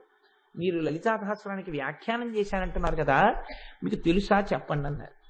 భాస్కర రాయల వారు అన్నారు, ఏ భక్తుడైనా అంతేనండి, పలికెడిది భగవతమట పలికించు విభుండు రామభద్రుండట. నేను చెప్తున్నానన్నవాడికి అయితే బెంగ, అమ్మవారు చెప్పిస్తోందన్నవాడికి బెంగ ఏమిటి? కాబట్టి ఆయన అన్నారు, తప్పకుండా మీకు 64 కోట్ల యోగినుల చరిత్రలు కదా కావాలి, సాయంకాలం మీ అగ్ని కార్యాలు పూర్తి చేసుకుని గంగ ఒడ్డుకొచ్చి కూర్చోండి చెప్తానన్నారు. వాళ్ళకి ఒక గురువు గారు ఉండేవారు, కుంకుమానంద స్వాముల వారు. ఆయనకి వెళ్ళి చెప్పారు, ఇవాళ 64 కోట్ల మంది యొక్క చరిత్ర చెప్తాట మహానుభావుడని. అంటే ఆయన అన్నారు, రే అమ్మవారు రా భాస్కర రాయల వారు అంటే ఏమనుకుంటున్నావో, అమ్మవారి చేత అనుగ్రహింపబడిన వ్యక్తి అమ్మవారే, ఆయన చెప్పేస్తాడు జాగ్రత్త అన్నారు. మీరు ఏమనుకుంటున్నారో అంటే సరేనన్నారు. వీళ్ళందరూ వెళ్ళి కూర్చున్నారు. కూర్చుంటే భాస్కర రాయల వారు ఒక్కరే కూర్చుని ఉన్నారు. చెప్తారా అన్నారు. చెప్తాను, మీ అగ్ని కార్యాలు సంధ్యావందనం అన్నీ అయిపోయాయా? అయిపోయాయి. అయితే అందరూ కళ్ళు మూసుకుని వినడం ప్రారంభం చేయండి, మొదలు పెడుతున్నానన్నారు. వీళ్ళందరూ కళ్ళు మూసుకుని వినడం ప్రారంభించారు. ఒకేసారి ఇన్ని కోట్ల గొంతుకలతో యోగినుల యొక్క చరిత్రలు వినపడుతున్నాయి. వినపడుతుంటే వీళ్ళందరూ తెల్లబోయి కంగారు పడి కుంకుమానంద స్వామి వారి దగ్గరికి, గురువు గారి దగ్గరికి పరిగెత్తారు. పరిగెత్తి, గురువుగారు ఏకకాలంలో మాకు ఆకాశంలో ఇన్ని కోట్ల మంది యోగినులు నిలబడి వాళ్ళ చరిత్ర వాళ్ళు చెప్తున్నారు, ఇది ఎలా సంభవం అయిందని అడిగారు. ఆయన అన్నారు, మీరు ఎవరిని అడిగారు చెప్పమని అన్నారు. భాస్కర రాయల వారిని అడిగామన్నారు. మీకు చెప్పానా, అమ్మవారి అనుగ్రహం పొందినవాడు అమ్మవారి అయిన. ఇప్పుడు మీ కళ్ళు తుడుస్తాను చూడండి అని ఆయన తన చేతులతో తన శిష్యుల కళ్ళు తుడిచి ఇప్పుడు చూడండి సరిగ్గా అన్నారు. వాళ్ళు భాస్కర రాయల వారి వంక చూస్తే భాస్కర రాయల వారి కుడి భుజం మీద లలితాదేవి, ఎడం భుజం మీద శ్యామలాదేవి కూర్చుని ఉండగా అమ్మవారిని ఇద్దరిని ఆయన వహించి కూర్చునుంటే 64 కోట్ల మంది యోగినులు పైనుంచి అమ్మవారికి నమస్కారం చేస్తూ చరిత్ర చెప్పుకుంటున్న సందర్భం. కాశీపట్టణం ఆకాశ వీధిలో కొన్ని వేల మంది ఆ రోజున దర్శనం చేశారు. అది భాస్కర రాయల వారు. ఇది జరిగిన తరువాతే భాస్కర రాయల వారు వారణాసిలో విశ్వేశ్వరుడి దేవాలయంలోంచి మనం బయటికి రాగానే ఎదురుగుండా అన్నపూర్ణమ్మ దేవస్థానం ఉంటుంది. అన్నపూర్ణమ్మ దేవాలయంలోకి వెళ్ళగానే కుడి చేతి పక్కకి తిరిగితే ఎత్తైన అరుగు ఉంటుంది. ఆ అరుగులోకి చిట్ట చివరికి వెళ్ళి చూస్తే కొంచెం లోతుగా ఉంటుంది. అక్కడ మెట్లు దిగి కిందకెడితే శ్రీచక్రేశ్వరుడు అని ఒక శివలింగం ఉంటుంది. ఆ శ్రీచక్రేశ్వరుడు అన్న శివలింగం ఈ సందర్భం జరిగిన తరువాత, లలితా సహస్రనామ స్తోత్ర వ్యాఖ్యానం పూర్తయిన తరువాత భాస్కర రాయల వారు ప్రతిష్ఠ చేసినటువంటి శివలింగం. నేను కాశీ వెళ్ళినప్పుడు నాతో వచ్చిన వాళ్ళందరినీ ప్రత్యేకం ఆ శివలింగం దగ్గరికి తీసుకెళ్ళి ఈ విషయం చెప్పి పొంగిపోయి ఆనందపడిపోయి ఆ శివలింగం మీద 4 తుమ్మి పూలు వేసి పరవశించిపోతుంటాం. కాబట్టి అంతటి మహానుభావుడు భాస్కర రాయల వారంటే. కాబట్టి మహాచతుషష్ఠి యోగిని గణసేవిత అన్న నామానికి వ్యాఖ్యానం ఆ యోగినుల చేతే చెప్పించగలిగినంతటి ప్రజ్ఞావంతుడు భాస్కర రాయల వారంటే. అంతటి మహాపురుషుడు చేసినది సౌభాగ్య భాస్కరం. ఆ సౌభాగ్య భాస్కరాన్ని ఆధారం చేసుకునే 4 మాటలు అమ్మవారు పలికించినవి ఏవైనా ఉంటే సాహసం చేసి 4 మాటలు మీకు విజ్ఞాపన చేసే ప్రయత్నం చేస్తున్నాను. కాబట్టి అమ్మవారి యొక్క లలితా సహస్రనామ స్తోత్రాన్ని ప్రారంభం చేస్తూ వసిన్యాది దేవతలు అంటారు. వసిన్యాది దేవతలనండి, తదనంతరము గ్రంథస్థము చేసిన వ్యాస భగవానుడనండి. వసిన్యాది దేవతలు ప్రారంభం చేస్తూ శ్రీమాత అంటూ ప్రారంభం చేశారు. మొట్టమొదటి నామం శ్రీమాత. నేను మీకు నిన్నటి నుంచి ఎన్నో ప్రసంగాల్లో దీని గురించి అనుసంధానం చేస్తూనే ఉంటాను. అమ్మకి నిజమైన గౌరవం అమ్మా అని పిలవడం చేతనే శ్రీమాత, ఓ గౌరవనీయమైన అమ్మ, మంగళప్రదమైన అమ్మ అని పిలుస్తూ, మీరు చూడండి లోకంలో అమ్మ అన్న మాటకి పరిచయం లేదు. ఇది మీరు బాగా గుర్తుపట్టవలసినటువంటి విషయం. అమ్మ నాన్నగారిని పరిచయం చేస్తుంది. ఈయన మీ నాన్నగారు, నాన్నగారండి అనాలి. అమ్మ నువ్వు అన్నట్లే పిల్లాడు ఏమంటాడంటే నాన్న నువ్వు అంటాడు. అంటే అమ్మ అంటుంది తప్పు. అమ్మ నువ్వు అనొచ్చు, నాన్న నువ్వు అనకూడదు, నాన్నగారండి మీరు అనాలి. అలాగే అంటాడు. వీడేం చేస్తాడు, కొన్నాళ్ళు పోయిన తర్వాత తండ్రి సుశీల ఇలా రా అంటాడు. వీడు కూడా సుశీల ఇలా రా అంటాడు. అప్పుడు తండ్రి పిలిచి అంటాడు తప్పు, నేను సుశీల ఇలా రా అంటాను, నువ్వు అమ్మ ఇలా రా అనాలి. లోకమంతటినీ అమ్మ పరిచయం చేస్తుంది, అమ్మని ఎవ్వరూ పరిచయం చేయరు. అమ్మకి పరిచయం లేదు, అమ్మ పరిచయం చెయ్యబడుతుంది. అసలు అమ్మయే ఈ లోకానికి మీకు ఉన్నటువంటి ఏకైకమైన అనుసంధానము. అమ్మతో అనుసంధానం ఎక్కడ మొదలు అని అడిగారు. నాభిగొట్టంతో మొదలు. అమ్మ కడుపులో పడుకున్నప్పుడు నాభిగొట్టంతో ప్రారంభమైనటువంటి అనుబంధం అది తెగిపోవచ్చు బయటికి వచ్చాక, కానీ హృదయ సంబంధం మాత్రం అలాగే ఉండిపోతుంది. అమ్మ అనగానే ఒక్కసారి అమ్మ జ్ఞాపకానికి వచ్చి, అమ్మ అనగానే లోకంలో ఎవరికైనా జ్ఞాపకానికి వచ్చేది ఏది అంటే అమ్మ చేత్తో పెట్టిన అన్నమే. అమ్మ అంటే పోషణ, అమ్మ రక్షణ, అమ్మ మంగళం, అమ్మ మిమ్మల్ని కాపాడిన దయ. అమ్మ లేకుండా లోకం లేదు. అమ్మ ప్రేమ, అమ్మ అన్నవి లేకపోతే అసలు ఈ సృష్టి ఆగిపోతుంది. అందుకే నా తల్లి నన్ను అలా పోషించింది. మీరు నన్ను మరొకలా అర్థం చేసుకోను అంటే మీరు ప్రాజ్ఞులు, మీరు అలా అర్థం చేసుకోరు. శ్రీమాత అన్న మాటని అనేక కోణాల్లో వ్యాఖ్యానం చేశారు. కానీ నేను చాలా తెల్లబోయింది ఎక్కడ నా జీవితంలో అంటే, గైనకాలజీలో పేరు ప్రఖ్యాతులు వహించినటువంటి ఒక గొప్ప ప్రొఫెసర్ ఆంజనేయులు గారని పెద్ద డాక్టర్ ఆయన ఒక పుస్తకం రాశారు, మాతృదేవో భవ. నా జీవితంలో అదృష్టం ఏంటంటే ఇదే పట్టణంలో ఉన్నటువంటి పెద్ద గైనకాలజిస్ట్ డాక్టర్ జగదీశ్వరి గారు ఆ తల్లికి ఎందుకు ఇవ్వాలనిపించిందో నాకు ఒకసారి తీసుకొచ్చి ఆ పుస్తకం ఇచ్చారు. కోటేశ్వరారు ఈ పుస్తకం చదవండి అన్నారు. నేను తెల్లబోయిన విషయం ఏమిటో తెలుసా అండి, ఆయన శ్రీమాత అన్న మాటని అనుసంధానం చేస్తూ ఆయన ఒక ఋషిగా ఒక మాట రాశారు. అసలు ఈ ప్రపంచమంతా ఎక్కడి నుంచి వచ్చింది? ఈ ప్రపంచమంతా మొదటి కదలిక ఏర్పడడానికి ఎక్కడ ప్రారంభము అంటే తండ్రి వీర్యమునందు. మీరు నన్ను విశాల హృదయంతో అర్థం చేసుకోండి. నేను ఏమి అక్కర్లేని ప్రస్తావనలు చేయడం, లేకపోతే అసంబద్ధమైన మాటలు మాట్లాడడం ఇంత పరమ పవిత్రమైన వేదిక మీద నా లక్ష్యం కాదు. అసలు ఈ సృష్టికి ప్రారంభం ఎక్కడ అంటే తండ్రి యందు వీర్యము యొక్క కదలిక. ఈ వీర్యం ఎవరు తీసుకున్నారు? అమ్మ పుచ్చుకుంది. లోకంలో శరీరానికి ఉన్న లక్షణం ఏమిటంటే అక్కర్లేనిది ఏదైనా లోపలికి వెళ్ళింది అనుకోండి, వెంటనే శరీరం ప్రతిస్పందిస్తుంది. అక్కర్లేనిది ఏదో లోపలికి వచ్చేసిందని చెప్తుంది. ఒక్క ఈగ వెళ్ళింది అనుకోండి, పలకమారి వాంతి అయిపోతుంది. అక్కర్లేనిది లోపలికి వెడితే ఎలర్జీ కింద ఫార్మ్ అయిపోతుంది. ఫార్మ్ అయిపోయి అది వెంటనే వైద్యుణ్ణి సంప్రదించవలసి ఉంటుంది. శ్రీమాతాతత్వం ఎక్కడుందని ఆ డాక్టర్ గారు కనిపెట్టి రాశాడో తెలుసా అండి?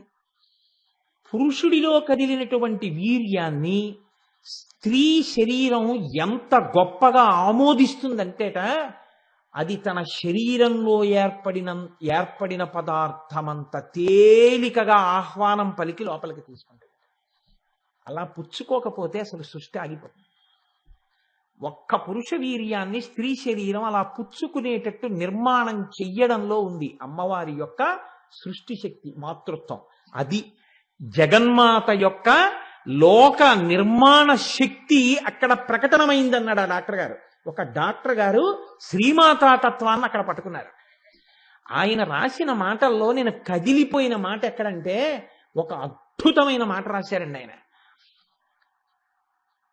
అంటే ఇంగ్లీష్ సెంటెన్సెస్ నాకు మళ్ళీ జ్ఞాపకం వచ్చినా వాటిని వాడడం నాకు అంత పెద్ద ఆసక్తి లేదు. తల్లి శరీరం ఉన్నప్పటికీ బిడ్డ పెరగడం అనేటటువంటిది, పిండం పెరగడం అనేటటువంటిది తల్లి యొక్క శరీరంలో ఇంకా ఏ ఇతర భాగమునందైనా జరగవచ్చా అంటేట, తల్లి శరీరంలో పిండం పెరగడానికి ఇంకా ఏ అవయవం దగ్గర ఉన్నటువంటి ఏది అంగీకరించదు. పిండం పెరగడం అంటే పిల్లవాడు పూర్తిగా తయారైపోయేంత వరకు పెరగాలి. పూర్తిగా తయారైపోయేంత వరకు పెరగాలి. లోపల పిల్లవాడు నొక్కుడు పడిపోకూడదు, తల్లి శరీరం పిట్లిపోకూడదు. అలా పెరగాలి. పిల్లవాడు బయటికి వచ్చిన తర్వాత మళ్ళీ అలా సంకోచం అయిపోవాలి. పగిలి ముందు ఆ నీరు పెద్ద ప్రవాహం కింద వెళ్ళి కడుగుతుంది పిల్లవాడు బయటికి వస్తుంటే. అప్పుడు వాడు జారుతాడు కిందకి. ఏమి తల్లి, ఏమి జగన్మాత, ఏమి జగదంబ, ఏమి శ్రీమాత. ఒక గైనకాలజిస్ట్ దర్శనం చేశారు. ఇదయా అమ్మవారంటే. నేను ఇంతకాలం గైనకాలజీ ప్రొఫెసర్గా వర్క్ చేసిన తరువాత ప్రతి స్త్రీ యొక్క ఊంబునందు శ్రీమాత ఎలా ఆవహించి ఉన్నదో, ఎలా లోపల యోగి తయారవుతున్నాడో నేను చూసి పొంగిపోతున్నానని రాసుకున్నాను. నాతో నేను ఒక డాక్టర్ని పొగడాలని చెప్తున్నానని మీరు అనుకోకండి. నాతో ఆ తల్లి జగదీశ్వరి గారు ఒకసారి అన్నారు, కోటేశ్వరారు పెద్దదాన్ని అయిపోయానండి, ఎన్నో పురుళ్ళు పోశాను, ఎంతమంది పిల్లల్లో ప్రసవం చూశాను, అయినా ఇంకా పురుళ్ళు పోస్తున్నాను, ఇంకా వైద్యం చేస్తున్నాను అంటే డబ్బుల కోసం కాదు కోటేశ్వరారు. ఏమిటో తెలుసా అండి నాకున్న గొప్ప శక్తి? 9 నెలలు అమ్మ కడుపులో ఊపిరి పోసుకున్నటువంటి యోగి బయటికి వచ్చినప్పుడు ఆ అమ్మ కూడా చూడకముందు వాణ్ణి చూసే భాగ్యం నాకొక్కదానికి. భగవంతుడు నాకు వైద్యురాలిగా ఈ విభూతినిచ్చినందుకు అటువంటి యోగులను ఎంతమందిని దర్శనం చేస్తున్నానో ఆ దర్శనం చేసేటటువంటి నా వైభవం ఆగిపోకూడదని ఇప్పటికీ నేను అది చేస్తూనే ఉన్నాను కోటేశ్వరారు. డబ్బుల కోసం కాదండి అన్నారు. అబ్బా తల్లి ఏమి సంస్కృతమ్మా, ఏమి వైభవం అమ్మా, పొంగిపోయాను ఆ తల్లి అన్న మాటకి. కనుక చూడండి, ఎవరు నిర్మాణం చేశారు ఇదంతా? ఏ తల్లి ఈ లోకంలో ఇంతమంది జన్మించడానికి ఇంతమంది స్త్రీల యొక్క ఉపాధుల యందు అంత మార్పు చేస్తోంది? ఆ తల్లి శ్రీమాత. ఆ తల్లి అనుగ్రహం ఒక్క క్షణం లోపల ఉండగా లోపించి ఉంటే ఇవాళ ఇలా చూపించుకోవడానికి మనం లేవు. లోపల పసిగుడ్డుని కాపాడి అంత జాగ్రత్త చేసిన తల్లి మా అమ్మ.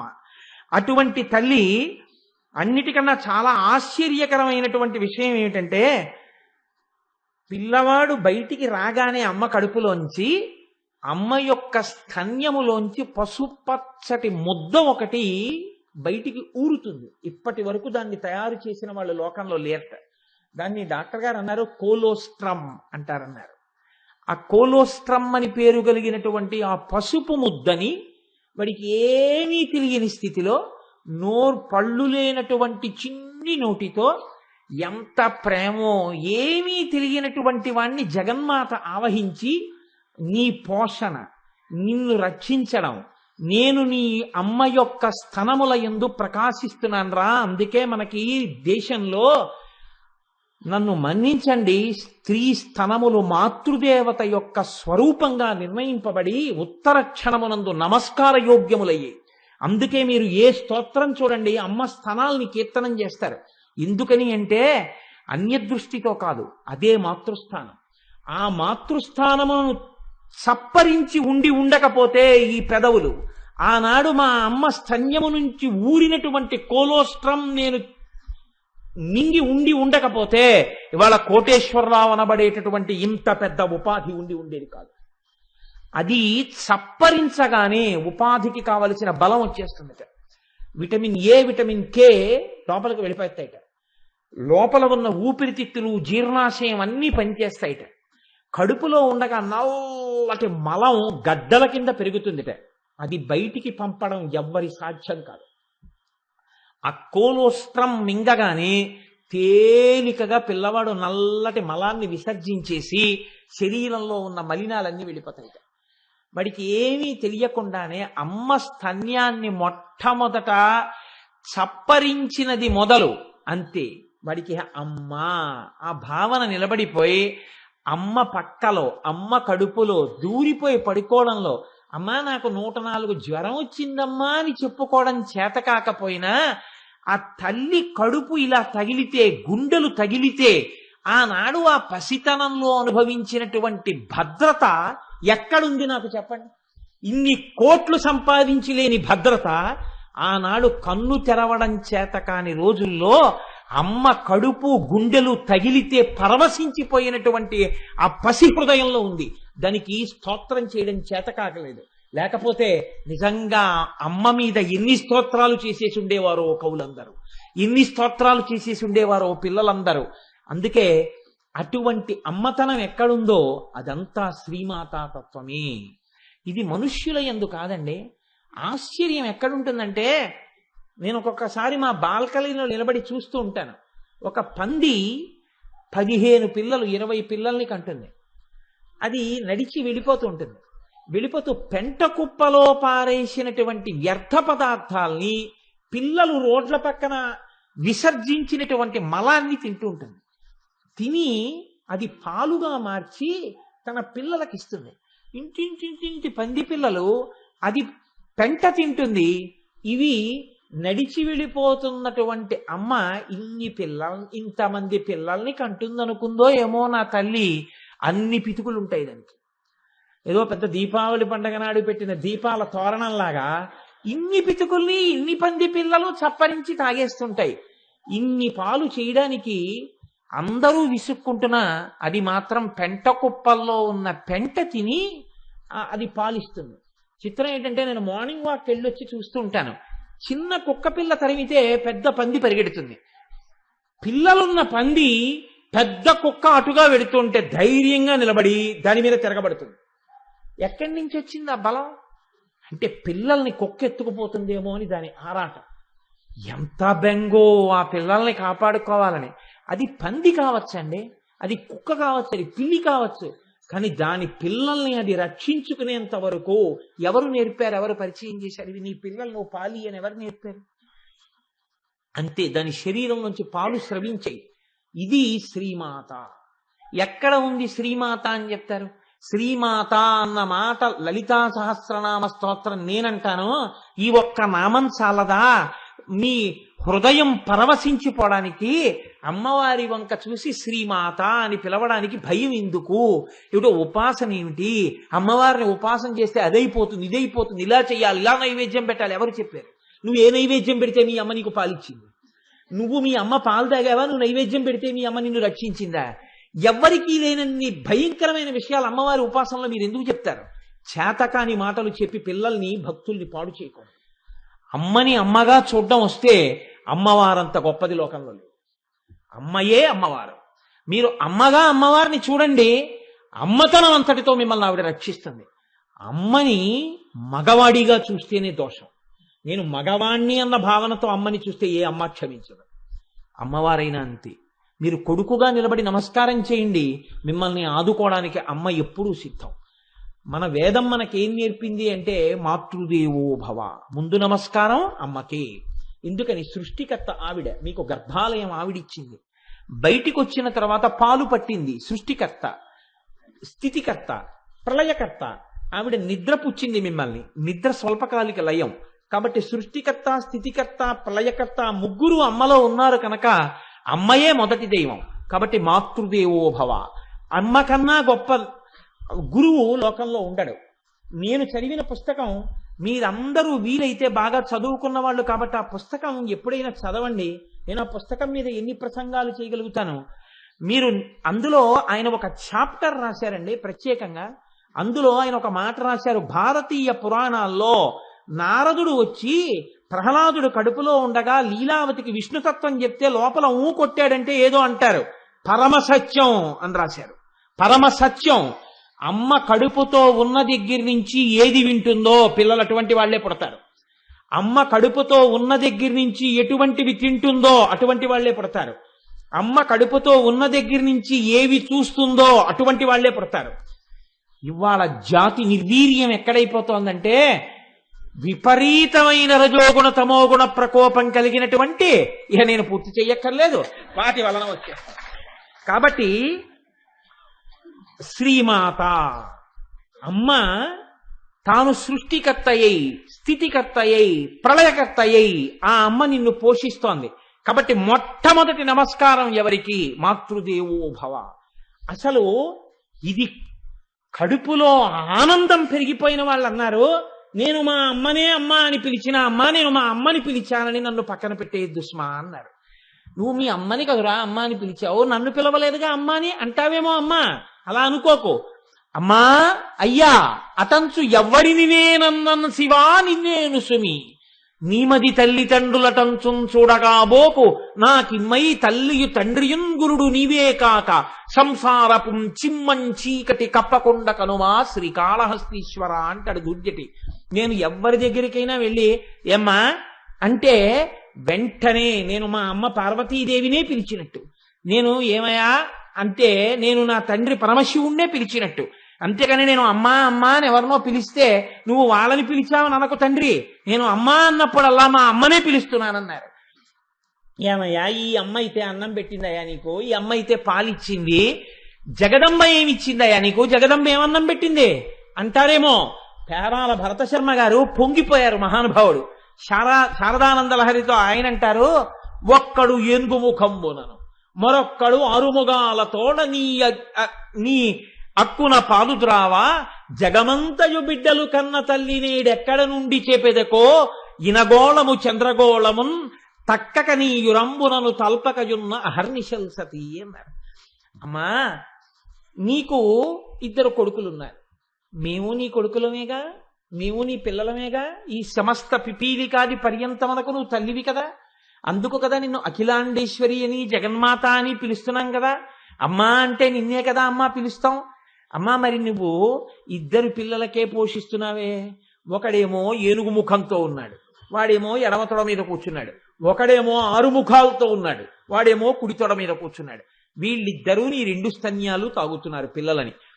ఒకడికి పొట్ట ఏనుగు తలకాయ కాబట్టి ఏనుగు పొట్టే, అది అప్పటికి నిండుతుందమ్మా పాలతో, ఇది నిండే లోపల జీర్ణం అయిపోతుంటాయి. ఇంకొకడు పోన్లేరా ఇమ్మయ్య తాగేశాడు అందానా ఉండు ఒక్క ముఖమే అయిందని 2వ ముఖంతో మొదలెడతాడు. 6వ ముఖం పూర్తయ్యేటప్పటికి మొదటి ముఖానికి ఆకలేసిందని మళ్ళీ మొదటి ముఖం పెడతాడు. అమ్మా ఒక్కడు ఏనుగు ముఖం పోలను, మరొక్కడు 6 ముఖాలతోడ నీ అక్కున పాలు త్రావ జగమంతయు బిడ్డలు కన్న తల్లి. అమ్మ నీకు వాళ్ళిద్దరే కాదుగా పిల్లలు, మేమందరం ఉన్నాం. మంచి వేసవకాలంలో రైలు దిగి ఇంకొక 5 నిమిషాలే రైలు ఆగుతుంది, వెళ్ళిపోతుంది. పరిగెత్తుకుంటూ వెళ్ళి కూలర్ దగ్గరికి పాపం ఎవరో ఒక ఆయన ఒక గుక్కడి నీళ్లు తాగుదాం అనుకున్నాడు. ఉండండి నన్ను ఈ సీసా పట్టేసుకొని ఇవ్వండి అన్నాడు ఒకడు. అది ఎంత ఉంది, నా అంత పొడుగుంటుంది ఆ సీసా. దాంతో అలా పడుతున్నాడు, సన్నటి ధార అలా పడుతుంది, ఆఖరికి నిండుతోంది. అమ్మయ్యా తాగచ్చు అనుకున్నాడు, ఈ చేత్తో తీసి జేబులోంచి తీసి ఇంకోటి ఎట్టాడు, ఎప్పటికీ నిండేను.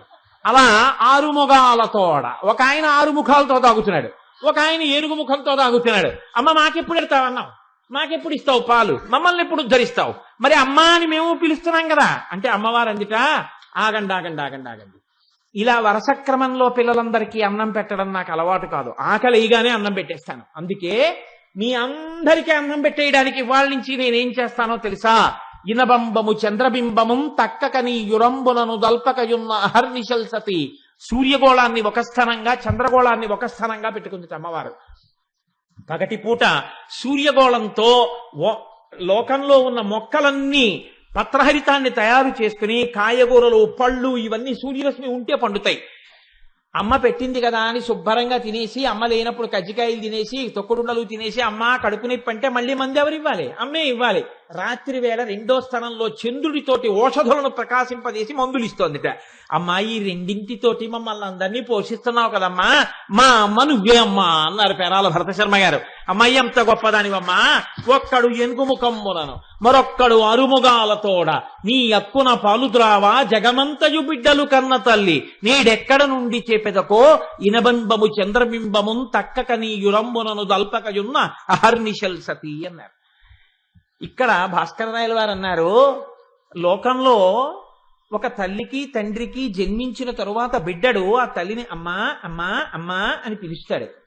అమ్మ ఎన్నేళ్ళు వచ్చినా వాడి కడుపే తడుగుతుంది, వాడికి ఇంకా పెట్టాలి, వాడు ఇంకా బాగా తినాలి, వాడు బాగా ఆరోగ్యంగా ఉండాలి తప్ప వీడు అమ్మా నేను సన్యాసం తీసేసుకుంటానమ్మా అన్నాడు అనుకోండి, అమ్మో నిన్ను చూడకుండా నేను ఉండగలనానన్నా అంటుంది తప్ప ఏ తల్లి పిల్లాన్ని సన్యాసం తీసేసుకోమనో అడవిలికి వెళ్ళిపోయి తపస్సు చేసేసుకోనో అంత తొందరగా ఏం అంగీకరించదు.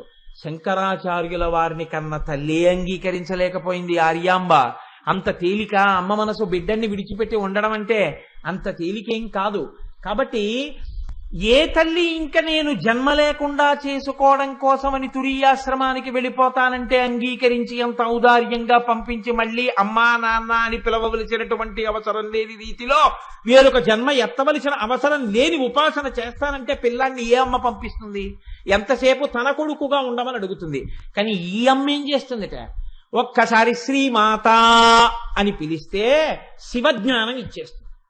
శివజ్ఞానం దొరికిందనుకోండి ఏమవుతుంది అంతే, ఒక్కసారి వేదము చేత ప్రతిపాదింపబడినటువంటి సమస్త జ్ఞానము కరతలామలకం అవుతుంది, తను జ్ఞాని అవుతాడు. ఆ జ్ఞానము కలగగానే ఇక మళ్లీ పుట్టవలసిన అవసరం లేకుండా పునరావృత్తి రహిత శాశ్వత శివ సాయుధ్య స్థితిని పొందేస్తాడు. మిగిలిన అమ్మల్ని అమ్మా అమ్మా అమ్మా అంటే వాళ్ళు ఇంకా నాన్న నువ్వు నన్ను అమ్మా అమ్మా అంటూనే ఉండాలంటారు. ఈ అమ్మనో అమ్మా అని పిలిస్తే ఇక మళ్ళీ వేరొక జన్మలో అమ్మా అని ఎవరిని పిలవవలసిన అవసరం లేని రీతిలో మోక్షాన్ని ఇస్తుంది. కాబట్టి అమ్మా నువ్వు శ్రీమాత, నువ్వు ఇంత గొప్పదానివమ్మా, ఇహ సంసార క్లేశం ఉండదు నిన్ను పిలిచిన వాడికి. అందుకే ఇది తెలిసి చెయ్యండి తెలియక చెయ్యండి అంతే ఆ శక్తి. జ్ఞాన సంబంధర్ని చిన్న వయస్సులో ఉండగా తండ్రి గారు అక్కడ మంటపంలో కూర్చోబెట్టి స్నానం చేయడానికి ఎడుతున్నారు. నానా నానా అని వాడు ఏడుస్తున్నాడు. ఉరే నేను వెళ్ళి స్నానం చెయ్యడానికి మునక వేసినప్పుడు నీకు భయం వేస్తే అదిగో గోడ మీద ఉన్నారే ఇద్దరు పార్వతీ పరమేశ్వరుల యొక్క మూర్తులు చెక్కబడి ఉన్నాయి, వాటిని చూపించన్నాడు. ఆవిడ అమ్మ, ఆయన నాన్న. ఇంట్లో అమ్మ, ఇక్కడ నేను ఉన్నాం కదా, నీకు నాకు వీళ్ళకి అందరికీ అమ్మా నాన్న వాళ్ళు. అమ్మా అంటే మీ అమ్మ పలుకుతుందా? నాన్న అంటే పలుకుతారా? అంతకన్నా అమ్మా అని నువ్వు ఆర్తితో పిలవాలి, కానీ పరుగు పరుగున వస్తుంది. మీ అమ్మ ఇక్కడి నుంచి పిలిస్తే వినపడకపోవచ్చు మీ అమ్మకింటికి, కానీ ఈ అమ్మని నువ్వు ఆర్తితో లోపల అమ్మా అన్నా సరే వచ్చేస్తుందిరా. నీకు భయం వేస్తే ఆవిడ పిల్లన్నాడు. అది పసి హృదయం అండి, నమ్మేసింది. నమ్మకంలో ఉంది ఏదైనా. నమ్మని వాడికి ఎంత చెప్తే మాత్రం ఉపయోగం ఏముంది? కాబట్టి వెళ్ళాడు, స్నానం చేద్దామని నీటిలో ములిగాడు. అమ్మో తండ్రి నీటిలో మునిగిపోయాడని భయం వేసింది.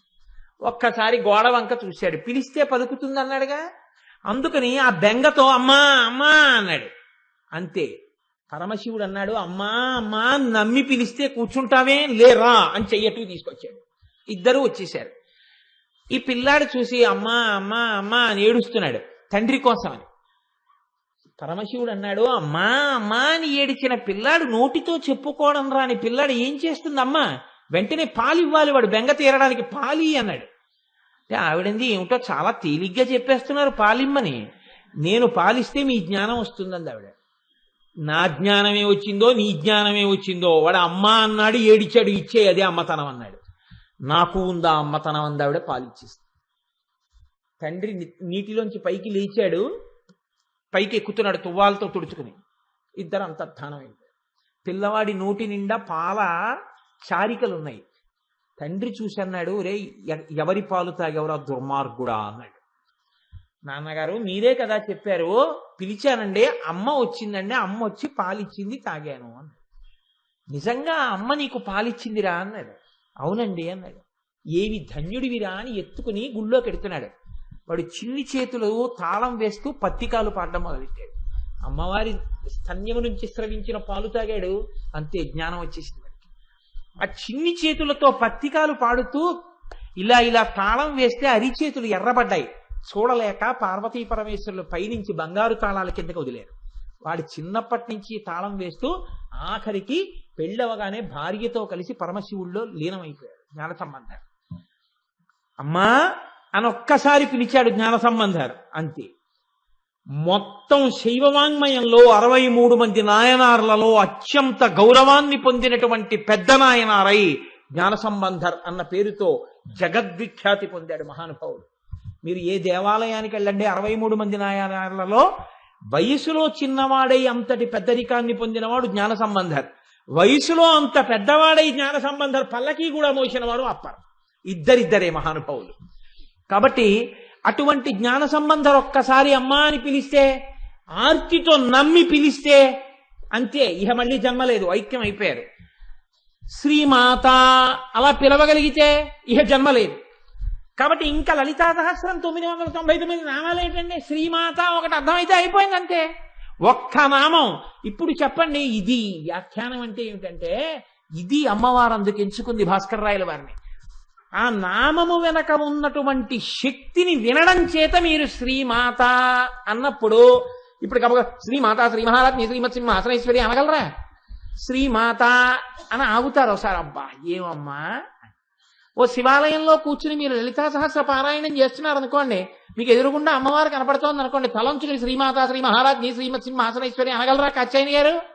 శ్రీమాత అని ఆగుతారు ఒకసారి. ఆ ఆనంద జరుస్తుంది లోపల. ఇలా రావడానికి కారణం దాని వైభవం ప్రకాశించింది హృదయంలో. కనుక అమ్మా అని పిలిస్తే చాలు, ఇక మళ్ళీ అమ్మా అని పిలవవలసిన అవసరం తీయగలిగిన తల్లి, ఇక మళ్ళీ జన్మలేని తనాన్ని ఇవ్వగలిగిన తల్లి. ఈ భావాన్ని పునికి పుచ్చుకున్నారండి అందరూ. ఎవరికి అమ్మవారి అనుగ్రహం కలిగిందో వారందరి నోటి వెంట ఇటువంటి మాటలే వచ్చాయి. మీకు నేను ఒక ఉదాహరణ చూపిస్తాను. శ్రీకృష్ణ కర్ణామృతంలో లీలాశుకుడు ఒక శ్లోకం చేస్తాడు. అందులో అంటాడు, అయం క్షీరాంభో దేహే పతిరితి గవాం పలకయితి శ్రితోస్మాభిక్షీరోపనయన ధియా గోపతనయః అనేన ప్రత్యూహో వ్యరచి సతతం జనజననీ స్తనాదప్యస్మాకం సకృదపి పయో దుర్లభమభూత్. ఓ కృష్ణ, నువ్వు శ్రీ మహావిష్ణువుగా పాలసముద్రంలో పడుకుంటావని కోరి కోరి నందుడికి కుమారుడిగా నందవ్రజానికి వచ్చావు కాబట్టి ఎప్పుడూ ఆవుల వెంట దూడల వెంట తిరుగుతూ గో సంబంధములు కలిగిన వాడివని, ఎప్పుడూ వెన్న దొంగలిస్తూ ఉంటావని, నందుడి యొక్క కుమారుడివి కనుక ఇంటి నిండా పాలు పెరుగు ఉంటాయని నిన్ను నమ్మి మిగిలినవి దొరికినా దొరకపోయినా పాలు దొరికితే జీవనానికి ఇబ్బంది ఉండదు కదా, కృష్ణుని నమ్ముకుంటే పాలు దొరకవా అని నీ పాదాలు పట్టుకున్నందుకు అమ్మ పాలు కూడా దొరకకుండా చేశావయ్యా అన్నాడు లీలాశకుడు. అమ్మ పాలు కూడా దొరకకుండా చేశావంటే ఏంటి? ఇంకొకసారి అమ్మ పాలు తాగవలసిన అవసరం లేదు, అంటే వేరొకసారి జన్మ లేదు. పాలతో సంబంధం ఉన్న నువ్వు నిన్ను నమ్మి స్తోత్రం చేస్తే ఇంకొకసారి అమ్మ పాలే తాగకుండా దరిద్రుణ్ణి చేశావు అన్నాడు. అంటే దరిద్రుణ్ణి చేశావు కాదు, ఇంకొకసారి జన్మనెత్తకుండా చేశావు. ఈ భావన ప్రచోదనం కావాలంటే అమ్మవారి అనుగ్రహం వశిన్యాది దేవతలకు వచ్చినట్టు, భాస్కరరాయల వారికి వచ్చినట్టు వస్తే ఏ తత్వంలోనైనా అలా దర్శనం చేశారు పెద్దలైన వారు. కాబట్టి చూడండి, ఇది శ్రీమాత. శంకర భగవత్పాదులు అంటారు సౌందర్యలహరిలో, గిరామాహుర్దేవీం ద్రుహిణ గృహిణీం అగమవిదో హరే పత్నీం పద్మాం హరసహచరీమద్రితనయాం తురీయా కాపిత్వం దురధిగమని సీమ మహిమా మహామాయా విశ్వం భ్రమయసి పరబ్రహ్మ మహిషి. ఇదొక చమత్కారమైనటువంటి శ్లోకం. ఇందులో అమ్మవారిని తీసుకెళ్లి మహామాయా స్వరూపంగా సౌందర్యలహరిలో శంకరాచార్యుల వారు పరబ్రహ్మమునకు మహిషిగా చెప్పారు. అంటే రాజ్ఞిగా కాకుండా ఆయన భార్యగా చెప్పారు. ఇందులో అంటారు, గిరామాహుర్దేవీం ద్రుహిణ గృహిణీం ఆగమవిదో. ఆగమవిదో అమ్మ నేను చెప్పట్లేదమ్మా, వేదములను క్షుణ్ణంగా అర్థం చేసుకున్న వాళ్ళు చెప్తున్నారు. ఏమని? నువ్వే చతుర్ముఖ బ్రహ్మగారి యందు సృష్టి శక్తిగా ఉంటావు. అందుకని సరస్వతి, ఆయనకి జ్ఞానశక్తి ఉండాలి, సృష్టికి వేదముల యొక్క జ్ఞానం ఉండాలి. అందుకని 4 ముఖాలతో 4 వేదాలను వల్లించగలిగిన శక్తివై నాలుక మీద సరస్వతిగా ఉంటావు. నువ్వే హరిసహచరీ పద్మనిలయాం, శ్రీ మహావిష్ణువుకి శక్తి స్వరూపంగా పద్మాలయవై లక్ష్మిగా ఉంటావు. నీవే రుద్రుడికి శక్తిగా పార్వతిగా ఉంటావు. అద్రితనయాం, అద్రి అంటే కొండ, కొండ యొక్క కూతురు. నీకు తండ్రినైతి నాకింత చాలదే ఇది మహాద్భుతంబు ఇందువదన అంటాడు కొండలరాయుడు అందులో. కాబట్టి ఆ వీరభద్ర విజయం పోతన గారి అలా కొండకి కూతురు కాబట్టి పార్వతీదేవి, పర్వతరాజపుత్రి. పార్వతీదేవి రుద్రుడి యొక్క శక్తి. బ్రహ్మగారి శక్తి అయిన సరస్వతిగా ఉన్నా నువ్వే, విష్ణుమూర్తి యొక్క శక్తి లక్ష్మిగా ఉన్నా నువ్వే, రుద్రుడి యొక్క శక్తి అయిన పార్వతిగా ఉన్నా నువ్వే. ఉన్నది ఆ శక్తే. ఫ్యాన్లో కెడితే తిప్పుతోంది, లైట్లో కెడితే వెలిగిస్తోంది, హీటర్లో కెడితే అన్నం వండుతోంది, అది లేకపోతే ఇంట్లో ఓవెన్గా ఉంటే మీకేమో వేడిగా ఇస్తోంది, ఎయిర్ కండిషనర్లో ఉంటే చల్లగా ఉంటుంది. ఉన్న ఆ శక్తి ఒక్కొక్క దాని యందు ఒక్కొక్కటిగా ప్రకాశించినట్టు, ఒక్కొక్క విభూతిని వ్యక్తం చేసినట్టు, విష్ణువు యందు స్థితికార శక్తిగా లక్ష్మిగా, బ్రహ్మగారి యందు సృష్టి శక్తిగా సరస్వతిగా, రుద్రుని యందు లయకార శక్తిగా పార్వతిగా, అమ్మ 3 రకాలుగా ప్రకాశిస్తున్న తల్లివి నువ్వే. చిట్ట చివర ఈ 3 తత్వములు ఏకమైపోతే ఒకటైన పరబ్రహ్మ తత్వములకు మహిషివై మహామాయవై ఈ లోకమును తిప్పుతూ ఆఖరణ ఈశ్వరుడితో కలుపుతున్న దానివి నువ్వేనమ్మా అన్నారు. ఆ అమ్మ అనుగ్రహం కలిగిందనుకోండి, ఒక్కసారి సంసారములోంచి పైకెత్తేస్తుందంతే. అవిద్యానామంతస్థిమిరమిహిరోద్దీపనగరి జడానాం చైతన్య స్తవకమకరంద శృతిహరి దరిద్రాణం చింతామణి గుణనికా జన్మ జలధౌ నిమగ్నానాం దంష్ట్రామురరిపు వరాహస్య భవతి అంటారు శంకర భగవత్పాదులు. ఆదివరాహమూర్తి యొక్క కోర ఆ రోజున భూగోళాన్ని సముద్రంలోంచి పైకెత్తినట్టు అమ్మా అని ఆర్తితో పిలవగలిగితే సంసార సముద్రమునందు మునిగిపోయిన వాణ్ణి తన పాదముతో అలా పాదం మీద కూర్చోపెట్టుకుని పైకెత్తి పరమశివుల్లో కలిపేసి మోక్షాన్ని ఇచ్చేస్తుంది. వేరొకసారి అమ్మా అని పిలవవలసిన అవసరం, వేరొకసారి వేరొకటి కడుపున పుట్టవలసిన అవసరం లేకుండా పునరావృత్తి రహిత శాశ్వత శివ సాయుధ్య స్థితిని ఇయ్యగలిగినటువంటి పరబ్రహ్మ స్వరూపిణి. కాబట్టి అంతటి తల్లివమ్మ, ఇంత శక్తి ఉన్నదానివి, ఇంత శక్తిని మా ఎందుకు కృప చేస్తావు? ఒక్క మాటకి అమ్మా అని పిలిస్తే చాలు. ఎందుకంత పొంగిపోతావు? నువ్వు అమ్మవు కనుక, నీకు అమ్మతనం ఉంది కనుక. అందుకే పోతన గారు పొంగిపోతే అమ్మవారికి ఇంకొక నామాలు వేయలేదు. అమ్మలగన్నయమ్మ మూరమ్మల మూలపుటమ్మ చాలా పెద్దమ్మ సురారులమ్మ కడుపారడి బుచ్చినయమ్మ తన్ను లోనమ్మిన వెల్పుటమ్మల మనంబున ఉండెడి అమ్మ దుర్గమాయమ్మ కృపబ్ధినిచ్చుట మహత్వ కవిత్వ పటుత్వ సంపదల్లన్నారంతే. అమ్మ అమ్మ అమ్మ అమ్మ అమ్మ. ఈ అమ్మ అన్న పేరు పడిపోయింది అలవోకగా పోతన గారికి. ఆ అమ్మ అన్న నామం యొక్క గొప్పతనాన్ని ఆవిష్కరిస్తూ మూక పంచశతిలో మూకశంకరులు అంటారు, జంతోస్తవ పద పూజన సంతోష తరంగితస్య కామాక్షి బంధో ఇది భవతి పునః సింధో అంబస్సు బంభ్రమీతి శిలా అన్నారు. అమ్మా, ఒక పెద్ద బండరాయిని తీసుకొచ్చి అలా ప్రవహిస్తున్నటువంటి ఏటిలో పడేస్తే అది నీటిలోకి మునిగిపోవడం మానేసి ఇంత పెద్ద బండరాయి నీటి మీద తేలిపోతే చూసిన వాడు ఇదేమిటో బండరాయి తేలిపోయిందని వెళ్ళిపోతారా? తెల్లబోయి ఇదేమిటిది బండరాయా కాదా అని ఇంకోసారి ఎత్తుతాడు. ఎత్తలేక ఎత్తలేక ఎత్తగలిగినంత బండరాయి, కానీ నీటిలో ములగట్లేదు. ఇప్పుడు వాడు తెల్లబోయి ఇదేమిట్రా బండరాయి ములగట్లేదు ఏమిటని వీధిలో ఉన్న వాళ్ళందరినీ పిలుస్తాడు, ఊళ్ళో ఉన్న వాళ్ళందరినీ పిలుస్తాడు. పక్క ఊళ్ళ వాళ్ళు వస్తారు, బళ్ళు ఎక్కొస్తారు, కార్లు ఎక్కొస్తారు, బస్సులు వేసుకొస్తారు. అప్పుడు అదొక దర్శనీయ స్థలం అయిపోతుంది. ఎందుకని? నీట మునగని బండ. నీట మునగకుండా ఉండడం బండకి ఎలా సాధ్యం కాదో ఒక్కసారి మనుష్యుడు కాదమ్మా. ఆయన అంటారు, జంతోస్తవ పద పూజన సంతోష తరంగితస్య కామాక్షి. లోపల నుంచి సంతోష తరంగములు ఉద్భుతమవుతుండగా, అబ్బా ఇన్ని జన్మల తర్వాత, ఇన్ని కోట్ల జన్మల తర్వాత నా తల్లి ముందు కూర్చుని మా అమ్మ పాదాల మీద ఇంత కుంకం నా చేత్తో వేస్తున్నాను, నాకన్నా భాగ్యవంతుడెవరు అని అమ్మా అంటూ ఎవడు వేశాడో వాడు ఉత్తర క్షణం నీలో కలిసిపోకపోతే, సమస్తమైన సౌఖ్యములను పొంది మోక్షాన్ని పొందకపోతే ఏటి మీద బండ తేలినంత అన్నారు. సింధోరంభస్సు భ్రమీతి శిల. ఏటి మీద బండ తేలుతుందమ్మా? ఒక్కనాటికి తేలదు. నీ పాదములను సంతోష తరంగములు పైకొచ్చేటట్టుగా ధ్యానం చేసి పూజ చేసిన వాడు మోక్షాన్ని పొందకుండా, ఇహమనందు సౌఖ్యం పొందకుండా ఉంటాడా అమ్మా? పొంది తీరుతాడు. ఇది ఆయన యొక్క పూనిక. మూకశంకరులు అమ్మవారి వంక చూస్తూ మాట్లాడినటువంటి శ్లోకం. మూకశంకరులు మాట్లాడినా సొంతం కాదు, అమ్మవారే నోరు లేని వారిలోకి, వాక్కు లేని వారిలోకి ప్రవేశించి వాక్కుగా మారి పైకొచ్చినటువంటి శ్లోకం. అంటే ఇది అమ్మవారే చెప్పిన శ్లోకం. అది అమ్మవారు చెప్పిందే, ఇది అమ్మవారు చెప్పిందే.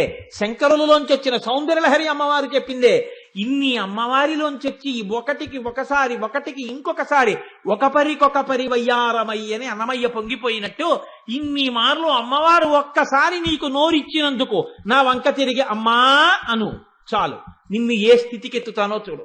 పరాశర భట్టర్లు అంటారు శ్రీగుణరత్న కోశంలో, ఐశ్వర్యమక్షర గతిం పరమం పదం వా కస్మైతి చంజలి భరం వహతే వితీర్య అస్మైన కించితుచితం కృతం జిత్యధాంబ తం లజ్జసే కదయకోజుదారభావ అన్నారు. ఒకనొకనాడు ఒకడు వెళ్ళి అమ్మవారి ముందు నిలబడి అమ్మా అని పిలిచి ఇలా వంగి నమస్కారం చేశాడు. అయ్యో పిల్లవాడు నన్ను వచ్చి అమ్మా అన్నాడే అని అమ్మవారు వాడికి ఇహమునందు సమస్త సుఖములనిచ్చిందిట. 3 తరాలు చూడగలిగినటువంటి గొప్ప వైభవాన్ని ఇచ్చిందిట. ఆ కర్ణవాడి శరీరంలోంచి జీవుణ్ణి చాలా తేలిగ్గా విడిపించి తన భర్తతో కలిసి విమానంలో వచ్చి తన భర్త పక్కన విమానంలో కూర్చోబెట్టి విమానం ఊర్ధ్వలోకాలకి వెళ్ళిపోతుంటే కనపడకుండా అమ్మవారు విమానం యొక్క కిటికీకి ఉన్న తెర పక్కకి వెళ్ళి చాటుగా నిలబడింది. నిలబడితే పరమేశ్వరుడు అన్నట్ట, ఏమలా దాక్కున్నావేం లక్ష్మి, ఇలా రా, ఏ కనపడమేం బిడ్డడికి అన్నట్ట. అంటే ఆవిడందిట ఎర్ర పడిపోయి సిగ్గుతో లజ్జతో కూడిన మొహంతో వచ్చి అక్కడ నిలబడిందిట. ఎందుకలా సిగ్గుపడుతున్నావు, ఏం తప్పు చేశావని అన్నట్ట శ్రీ మహావిష్ణువు.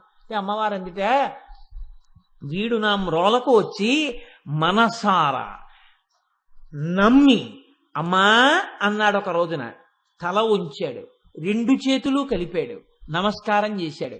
అలా చేసినందుకు వాడికి నేను ఇహంలో అన్ని సౌఖ్యాలు ఇచ్చాను, ఐశ్వర్యం ఇచ్చాను, 3 తరాలు చూడగలిగిన శక్తిని ఇచ్చాను, ఆరోగ్యం ఇచ్చాను, అనాయాస మరణం ఇచ్చాను, తీసుకొచ్చి మీ పక్కన కూర్చోపెట్టాను. ఇంకా ఇంతకన్నా నేను వీడికి ఏమీ చేయలేకపోయానే, వీడు అమ్మా అని పిలిచినాను అని సిగ్గుపడి పక్కకెళ్ళిపోయాను. త్వం లజ్జసే కదయకోజ యుదారభావ అన్నారు పరాశర భట్టర్లు. ఐశ్వర్యమక్షర గతిం పరమం పదం వా కస్మైతి తంజలి భరం వహతే వితీర్య అస్మైన కించిత్ చితం కృతం నిత్యధాంబ త్వం లజ్జసే కదయకోజ యుదారభావ. ఆ శ్రీమాత అన్న ఒక్క నామాన్ని ఇన్ని భంగుల అనుభవించారు పెద్దలు. ఎవరి శ్రీమాత అని అడిగారు. ఈ శ్రీమాత ఎవరో నువ్వు కొంచెం జాగ్రత్తగా అవలోకనం చేస్తే నీకు ఒక విషయం గోచరిస్తుంది అన్నారు. ష ర్ ఈ అనేటటువంటి 3 అక్షరాలు కలిస్తే శ్రీ అవుతుంది.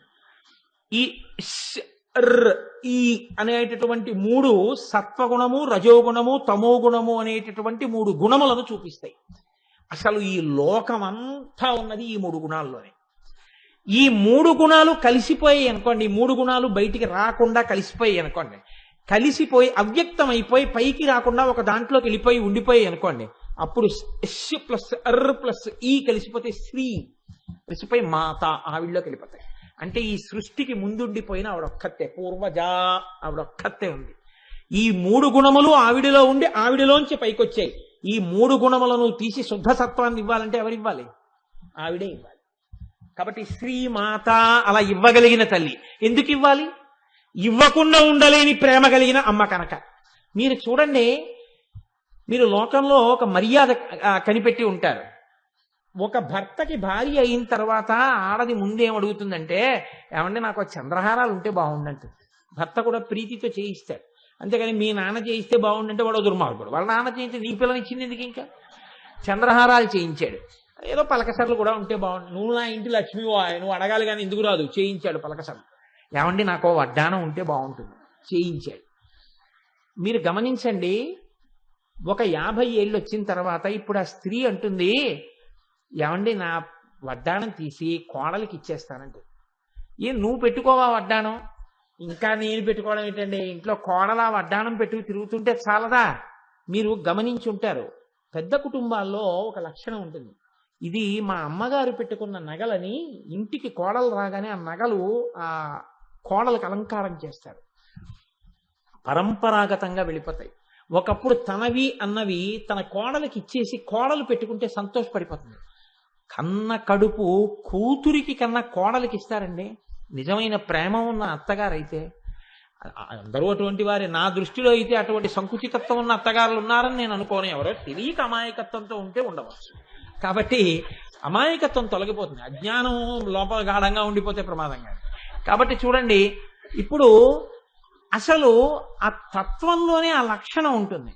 అమ్మవారికి ఉన్నటువంటి లక్షణం కూడా ఏమిటంటే, మీరు ఇది చెప్తే చాలు, అమ్మ నేను ఈ గుణాలు నాలో ఉండడం వల్ల నేను చాలా బాధపడిపోతున్నానమ్మా, చాలా కష్టపడిపోతున్నానమ్మా అని మీరు నిజాయితీగా అమ్మవారితో చెప్తే చాలు. ఇది అమ్మవారు ఈ లోకానికి ఇచ్చినటువంటి గొప్ప కటాక్షం అండి. అదేమిట్రా నీ బుర్రా, ఏమిటా ఆ ఉపన్యాసం చెప్పడం, కటాక్షలు ఏమిటి ఇవన్నీ ఉండడం అంటారేమో మీరు. నేను మీకు ఒక ఉదాహరణ చెప్తాను. ఇది నేను తరచూ చెప్తూ ఉంటాను ఈ ఉదాహరణ. అదేం నా సొంతమేం కాదు, జగద్గురువులది. ఒకానొక రాజు యుద్ధం చేస్తున్నాడు యుద్ధభూమిలో. తనని నమ్మినటువంటి ఒక సైనికుడు పక్కన ఉన్నాడు. ఈ సైనికుడితో అన్నాడు, ఒరే ఇవాళ రాత్రి నువ్వు వచ్చి నన్ను కలు అన్నాడు. అంటే ఈ సైనికుడు అన్నాడు, నేను సామాన్య సిపాయిని, మీరు చక్రవర్తి. రాత్రి శిబిరం వేసుకున్నప్పుడు రేపటి యుద్ధ వ్యూహాలు రచించడానికి మంత్రులు, సామంతులు, సేనానులు బారులు తీరి ఉంటారు. అంగప్రదక్షిణానికి 2 గంటలకే వైకుంఠంలో నిలబడిపోయినట్టు. ఇంకా నేను మీ దగ్గరికి వచ్చి అలా మాట్లాడతానన్నాడు. అంటే రాజు అన్నాడు, బెంగ పెట్టుకో అని ఓ ఉంగరం ఒకటి తీసి ఇలా విసిరాడు. ఇది పట్టుకుని శిబిరం పక్కన తిరుగుతుండు, దర్శనం నీకు అయిపోతుంది. ఆయన ఇలా చూసి అన్నాడు, ఉలిక్కిపడి, అయ్య బాబో ఇది శత్రురాజు ఉంగరం అన్నాడు. గప్ చెప్ అది పట్టుకు తిరుగవు అన్నాడు. ఇప్పుడు దాన్ని జేబులో పెట్టేసుకున్నాడు. చీకటి పడింది, దర్శనాలకి టైం ఇచ్చారు, టోకెన్లు వేసి సేనాపతి, ఉపసేనాపతి వీళ్ళందరికీ రాత్రి 12, 12:30, 1 గంటన్నర, 2 ఇలా వీడి సిపాయి. వీడికి ఎవరిస్తారు? అప్పుడే రాజుగారు పలహారం చేసి కూర్చున్నారు. 8 అయింది. వీడి శిబిరం పక్కన అలా అలా అలా అలా తచ్చి ఆడుతున్నాడు. గభాలను వెళ్ళి పట్టుకున్నారు. అసలే యుద్ధభూమి, రాజుకి ఆపద వస్తున్నాను. జేబులు వెతికారు, శత్రురాజు ఉంగరం దొరికింది. అందరినీ ఆపేశారు. ముందు వీడిని రాజుగారి దగ్గరికి తీసుకెళ్ళండి, ఎవరు తీసుకెడితే వాడికి ప్రమోషన్. ముందు వీడిని గబగబా తీసుకెళ్లారు, మంత్రిని కూడా ఆపి, మహారాజా శత్రురాజు ఉంగరంతో తిరుగుతున్నాడు, పట్టుకొచ్చాం. ఆహా, ఏదా ఉంగరం తీసుకున్నారు, మీరు బయటికి వెళ్ళండి. ఇంకే ఉంది, ఇలా చంద్రహాసం తీసి కొట్టేస్తాడు. మనం లోపలికి వెళ్ళి ఆ శరీరాన్ని తీసుకెళ్ళిపోవడం. ఇప్పుడు రాజు వాడితో 20 నిమిషాలు మాట్లాడి బయటికి పంపించాడు. వాడు ముసి నవ్వులు నవ్వుతూ వెళ్ళిపోతాడు.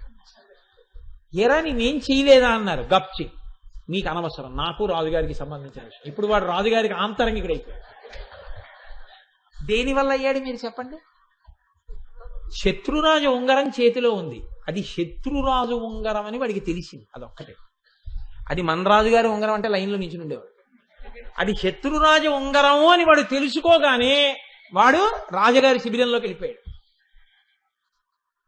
3 గుణముల వలన లోపల నుంచి కలిగేటటువంటి కామక్రోధ లోభ మద మోహమాత్సర్యములు నా శత్రువులు అని మీరు గుర్తించి అమ్మవారిని ప్రార్థిస్తే చాలు. శ్రీమాత 3 ఉపసంహారం చేసి, శత్రురాజ ఉంగరం వల్ల బాధపడుతున్నావా నాన్న అని మిమ్మల్ని ఆవిడ పాదాల దగ్గరికి లాగేస్తుంది. కాబట్టి శ్రీమాత 3 మడత పెట్టి తనలోకి తీసుకోగలిగినది, 3 మడత విప్పి పైకి వదలగలిగినది. కాబట్టి ఆవిడ తిప్పనూగలదు, లోపలికి తీసుకోనూగలదు. ఇది శ్రీమాత. ఈ 3 కలిస్తే కాదు. సత్వము, రజస్సు, తమస్సు గుణములు నిజంగా భగవంతుడికి ఉంటాయని కాదు, కానీ భగవంతుడు అటువంటి కర్తవ్యనిష్ట కలిగినప్పుడు బ్రహ్మగా, విష్ణువుగా, రుద్రుడిగా ప్రకాశిస్తాడు 3 రూపాలతో. కానీ 3 రూపాలతో ప్రకాశించేది ఒక్కడే. ఈ తత్వం మీరు గమనించాలి. మీరే రేపు ఉదయం మా ఇంటికి వచ్చి, అంటే మా ఇంటికి ఉదయం రమ్మని కాదు నా ఉద్దేశం, ఎవరూ రాకపోతేనే నాకు ఎక్కువ సంతోషం. అంటే ఉదయం నేనేదో ధావళి కట్టుకుని సంధ్యావందనం చేసుకున్నాను అనుకోండి, మీరు వెంటనే అలా చూసి నిన్న పంచె కట్టుకున్నాడు, ఇవాళ ధావళి కట్టుకున్నాడు, వాడు వీడు కాదేమో, నిన్న లాల్చీ వేసుకున్నాడు, ఇవాళ మీద ఏమీ లేదు, ఉత్తరీయం ఎడంబుదం మీద వేసుకున్నాడు, చొక్కా లేదు, బనీన్ లేదు, వాడు వీడు కాడేమో అని మీరు ఇలా లెక్కలు కట్టి ఆఖరికి ఇదైపోతుంటే, ఏమమ్మా ఇలా వచ్చారు అన్నాను అనుకో, మీరు కోటేశ్వరారేనా? అదేటమ్మా అనుమానం ఎందుకు వచ్చింది? మరి ఏమిటి అలా ఉన్నారు? అదేటమ్మా ఇప్పుడు సంధ్యావందనం చేసుకుంటున్నాను, ఇలాగే ఉంటాను. ఓహో, ఇంకా కాసేపు ఆగి 10:30కో ఎప్పుడో ఓవర్ బ్రిడ్జి మీద చూస్తే ప్యాంటు, చొక్కా, షూ వేసుకుని మోటార్ సైకిల్ మీద హెల్మెట్ ఇట్టుకు వెళ్ళిపోతుంటారు. అరే నిన్న పంచె కట్టుకున్నాడు, ఇదేంటి ఇలా వెళ్ళిపోతున్నాడు వీడు అన్నాను అనుకోండి. అంతే, నేను అప్పుడు ఉద్యోగానికి పోతున్నాను, అలాగే ఉంటాను. మరి హెల్మెట్ ఎటుకు పోతుంటాను, పెట్టిన రూలు ఏం చేస్తాను, గుమ్మడికాయ నెత్తి మీద ఎటుకు పోవాలి, వెళ్ళిపోతుంటాను. వాడే పెట్రోల్ బంకులో పెట్రోల్ కొట్టించుకుంటున్నాడు అనుకోండి, అయ్యో ఇదేంటి లలితా సహస్రం చెప్పి నేను పెట్రోల్ కొట్టించుకోవడం అని మీరు అనకూడదు. నేను పెట్రోల్ కొట్టించుకోను ఏంటి, నా బండికి కొట్టించుకుంటాను. నేనే రైతు బజార్లో కూరలు కొనుక్కుంటూ కనపడతాను, అప్పుడు నేను ఒక గృహస్థు.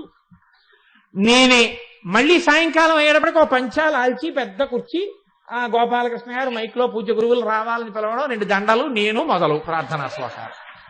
ఇన్ని పాత్రలు వేసిన వాడు ఎవరు? నేనే. ఈశ్వరుడే 3 పాత్రలు వేస్తాడు, సృష్టికర్తగా బ్రహ్మ, స్థితికర్తగా విష్ణువు, లయకర్తగా రుద్రుడు. మీకు ఎందుకంత బెంగ? వాడే వీడు.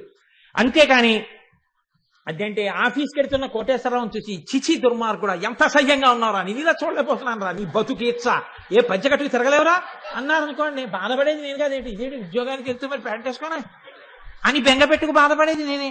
రేపు రాగానే ఇప్పుడు శుభ్రంగా ఉన్నారా, ఎంత చక్కగా ఉన్నారా, ఇలా పంచకట్టుకుని ఉండొచ్చు కదరా అన్నారనుకోండి, పొగిపోతానేంటి, ఇదెక్కడ కూడా వచ్చి పడింది రోజు. అప్పుడు బెంగే.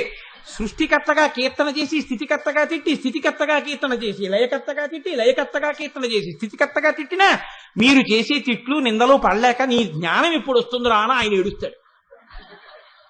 కాబట్టి ఉన్నది ఎవరు? ఈ ముగ్గురు 3 కార్యములు నిర్వహించడానికి 3 రకములైన శక్తులనిచ్చిన అమ్మ ఎవరుందో ఆవిడ శ్రీమాత. ఆయన సృష్టికర్తగా సృష్టి చెయ్యగలుగుతున్నాడంటే శక్తి ఆవిడిచ్చింది. మీకు ఒక్కటే గుర్తండి, ఒక ఆవిడ చాలా జాగ్రత్తగా చక్కగా కత్తి పట్టుకుని ఆపరేషన్ చేసి కడుపులో విన్న పిల్లాన్ని బయటికి తీసేస్తాం. మీరు జాగ్రత్తగా చూసి ఈవిడ దగ్గర పదునైన కత్తి పట్టుకుంటే ఈవిడ పిల్లవాడిని పైకి తీయగలిగింది అని రైతు బజార్లో పనస పొట్టు కొట్టుకుంటున్న వాడి దగ్గరికి వెళ్ళి ఆపరేషన్ చేయించారు కదా. వాడు వేరు, ఆవిడ వేరు. ఆవిడ విభూతి ఆవిడదే. కత్తి పట్టుకున్న వాళ్ళందరూ ఆపరేషన్ చేసేవాళ్ళేం కారు లోకంలో. అలాగే సృష్టికర్త, స్థితికర్త, ప్రళయకర్త అని చెప్పినప్పుడు ఎవరికి కావలసిన శక్తిని వారికి అమ్మవారు ఇస్తుంది. సృష్టి చేసే శక్తిని బ్రహ్మకి తనలోంచి ఇస్తుంది. ఒకడొక కుర్చీలో కూర్చుంటాడు, ఆయనదా శక్తి, ఆ కుర్చీదా శక్తి. కుర్చీది శక్తి. ఆయన కుర్చీలో కూర్చున్నాడు కాబట్టి ఆయనది ఆ పవర్. కాబట్టి ఎందుకు భయం, ఎందుకు ఆయన్ని చూస్తే నమస్కారం అంటే ఆయనకి కాదు నమస్కారం. ఎవడైనా వెర్రేడు లోకంలో వాడికి నమస్కారం పెడుతున్నాడు, వాడిని పొగుడుతున్నాడు అనుకుంటే వాడికన్నా వెర్రేడు ప్రపంచంలో ఇంకోటి లేడు. వేదం అలా చెప్పలేదు. అధికారి యందు విష్ణువాంశని చూసి నమస్కరిస్తున్నాం. వ్యక్తిగా వాడికి ఏం నమస్కారం కాదు. వ్యక్తిగా వాడిలోని ఈశ్వరుడికి నమస్కారం. వాడు ఒక అధికార సింహాసనం మీద కూర్చుంటే అలా కూర్చునే యోగ్యత పరమాత్మ వాడికి విష్ణువాంశతో పరిపాలకత్వం ఇచ్చాడని నమస్కారం. విష్ణువాంశకి నమస్కారం తప్ప నీకు నమస్కారం లేదు. నీకుగా ఏ సన్మానం ఇవ్వము. నీకు విష్ణువాంశ ఉంది కాబట్టి సన్మానం చేస్తాం. నీకు విష్ణువాంశ ఉంది కాబట్టి నీకు ఆ గౌరవం ఇస్తాం. అలాగే వేదం చదివితే బ్రహ్మగారి అంశ ఉంది కాబట్టి గౌరవిస్తాం. అలాగే లయకారకత్వం రుద్రాంశగా గౌరవిస్తాం. కాబట్టి 3 శక్తులు ముగ్గురికి ఇస్తే ఆ 3 శక్తులకి 3 పేర్లతో వచ్చి కూర్చుంది ఆవిడ. ఆయనే కలెక్టర్ గారు, పన్నులు వసూలు చేస్తాడు కలెక్టర్. ఆయనే మెజిస్ట్రేట్, ఒక చోటుకెళ్ళి కూర్చున్నప్పుడు ఆయన మెజిస్ట్రేట్ గా ఉంటాడు ఒక హాల్లో. ఒక్క ఆయన ఎందే ఇన్ని రకాల శక్తులు ఎలా ఉంటాయి అంటే ఇన్ని శక్తులు ఆయన యందు అధికారముగా ఉన్నాయి. ఆయన్ని కలెక్టర్ గా తీసేసి ఎక్కడో సెక్రటరీగా ట్రాన్స్ఫర్ చేశారు. ఇప్పుడు ఆయనకి ఈ శక్తులన్నీ మెజిస్ట్రేట్ గా ఉంటాయా? ఉండవు. ఆయనకి అక్కడ శక్తులు వస్తాయి. ఎలా వచ్చాయి? కూర్చునే కుర్చీని బట్టి వచ్చాయి. బ్రహ్మకి బ్రహ్మశక్తి, విష్ణువుకి విష్ణుశక్తి, శివుడికి శివశక్తి ఎక్కడి నుంచి వచ్చాయి? అమ్మవారు ఆ శక్తుల్ని ఇచ్చింది. కాబట్టి 3 శక్తులను ఇచ్చిన ఆదిశక్తి ఎవరుందో ఆవిడ ముగురమ్మల మూలపుటమ్మ, ఆవిడ శ్రీమాత. కాబట్టి అమ్మా, ఇన్ని శక్తులకు ఆలవాలమైన ఆదిశక్తివి నువ్వు, అందుకని చెప్పి నిన్ను ఈ రీతిగా మేము స్తోత్రం చేస్తున్నామమ్మా అన్నారు. ఇటువంటి తల్లి ఎవరున్నదో ఈ తల్లియే ఇంతమందిలో ఇన్ని శక్తులను ప్రవేశపెట్టి ఈ లోకాలన్నీ కదిలేటట్టుగా, ఈ లోకాలన్నీ తయారయ్యేటట్టుగా చేస్తున్నది. ఆవిడ సంకల్పము చేతనే లోకంలో ఊహించడానికి వీలు లేనటువంటి సంఘటనలు జరుగుతుంటాయి. ఒక ఆయన కుండలో పుడతాడు. కుండలో పుట్టడం ఏమిటండి అనుకుంటాం. ఆయన అయోనిజుడుగా కుండలో ఎందుకు పుట్టాలో అమ్మవారికి తెలుసు. పుట్టించిన తల్లి కుండలో పుట్టినటువంటి వాడు లేపు లోకానికి చెయ్యవలసినటువంటి ఉద్ధరణని ముందే లెక్క కట్టి ఒకడిని కుంభ సంభవుణ్ణి చేసింది. ఆయనే లలితా సహస్రనామ స్తోత్ర ఉపదేశం పుచ్చుకున్నవాడై మనందరికీ లలితా సహస్రాన్ని అందించాడు. కుంభ సంభవుడు ఎందుకు అవ్వాలో ఆవిడికి తెలుసు పుట్టించినప్పుడు. ఏ తల్లి ఎవరిని ఏ భావనతో ఏ మాట చెప్పి ఊపుతోందో ఆ పిల్లవాడు అటువంటి భావనతో లోకాన్ని ఉద్ధరించేవాడుగా తయారవుతున్నాడు. ఒక్కటే కారణం, మీరు బాగా జ్ఞాపకం పెట్టుకోండి. ఒక పిల్లవాడికి అభ్యున్నతి ఎక్కడి నుంచి వస్తుంది అని అడిగారు. ఒక పిల్లవాడు గొప్పవాడు ఎందుకు అవుతాడో తెలుసా అండి? ఆ తల్లి ఊయల ఊపుతున్నప్పుడు ఏ మాటలు చెప్పిందో, ఆ పిల్లవాడు ఊపిరి పోసుకుంటున్నప్పుడు ఏది వింటోందో, ఆ పిల్లవాడు కడుపులో పెరుగుతున్నప్పుడు ఏది చూస్తోందో, ఆ పిల్లవాడు వృద్ధిలోకి రావడానికి పాలిచ్చినంత కాలం ఏది తింటోందో, ఏది పెడుతోందో, ఏ సంస్కారం నేర్పుతోందో అదే వాడి జీవితాంతం శాశ్వతంగా ఉంటుంది. మీరు కావాలంటే చూడండి, పునాదిని బట్టి ఇల్లు, పునాదిని దాటి మీరు ఇల్లు కట్టలేరు. అమ్మ చేత్తో ఏది పెట్టిందో, అమ్మ ఏది పట్టిందో, అమ్మ ఏది నేర్పిందో, అమ్మ ఏది విందో, అమ్మ ఏది చూసిందో అదే పిల్లవాడిగా ఉంటుంది. లోకంలో శంకర భగవత్పాదులు జన్మించాలి అంటే ఆర్యాంబ కడుపుకే ఆ వైభవం దక్కింది.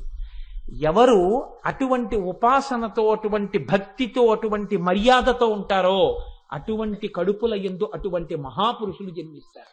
అందుకే ఒక గొప్ప వస్తువు తయారవుతోంది. వెండి కంచాలే నలుగురు చేయించుకున్నారు. మీ కంచం ఇంత బాగా ఎందుకుందండి అని అడిగారు అనుకోండి. మా కంసాలి గొప్పతనం అంటారు. శివాజీ అంత గొప్పవాడు ఎందుకు అయ్యాడు? అమ్మ చెప్పినటువంటి కథ. గాంధీ మహాత్ముడంత గొప్పవాడు ఎందుకు అయ్యాడు? అమ్మ తీసుకున్న ప్రమాణం తీసుకున్నప్పుడు అమ్మ కంట ఒలికినటువంటి కన్నీరు. అమ్మయే ఈ లోకాన్ని తయారు చేసి నడిపిస్తోంది. ఆనాటికి ఈనాటికి ఆవిడే శ్రీమాత. ఈ లోకంలో ఒక వ్యక్తి చాలా గొప్పవాడిగా తయారైతే, నన్ను నమ్మండి, మీరు మీకు ఒక మాట చెప్తున్నాను, తండ్రి గుండెలు బాదుకుని చెప్పనివ్వండి, పిల్లవాడికి ఎక్కచ్చు ఎక్కకపోవచ్చు. అదే అమ్మ అన్నం పెడుతూ, నాన్న మీ నాన్నగారు ఎంతో కీర్తి ప్రతిష్టలు సంపాదించిన వాడరా, మీ నాన్న కీర్తి ఒక్కరోజు రాత్రిలో సంపాదించిన కీర్తి కాదు, మీ నాన్నది అశిధారా వ్రతం, మీ నాన్న జీవితం. మీ నాన్న ఎంత కష్టపడి పైకొచ్చారో నీకు తెలుసా?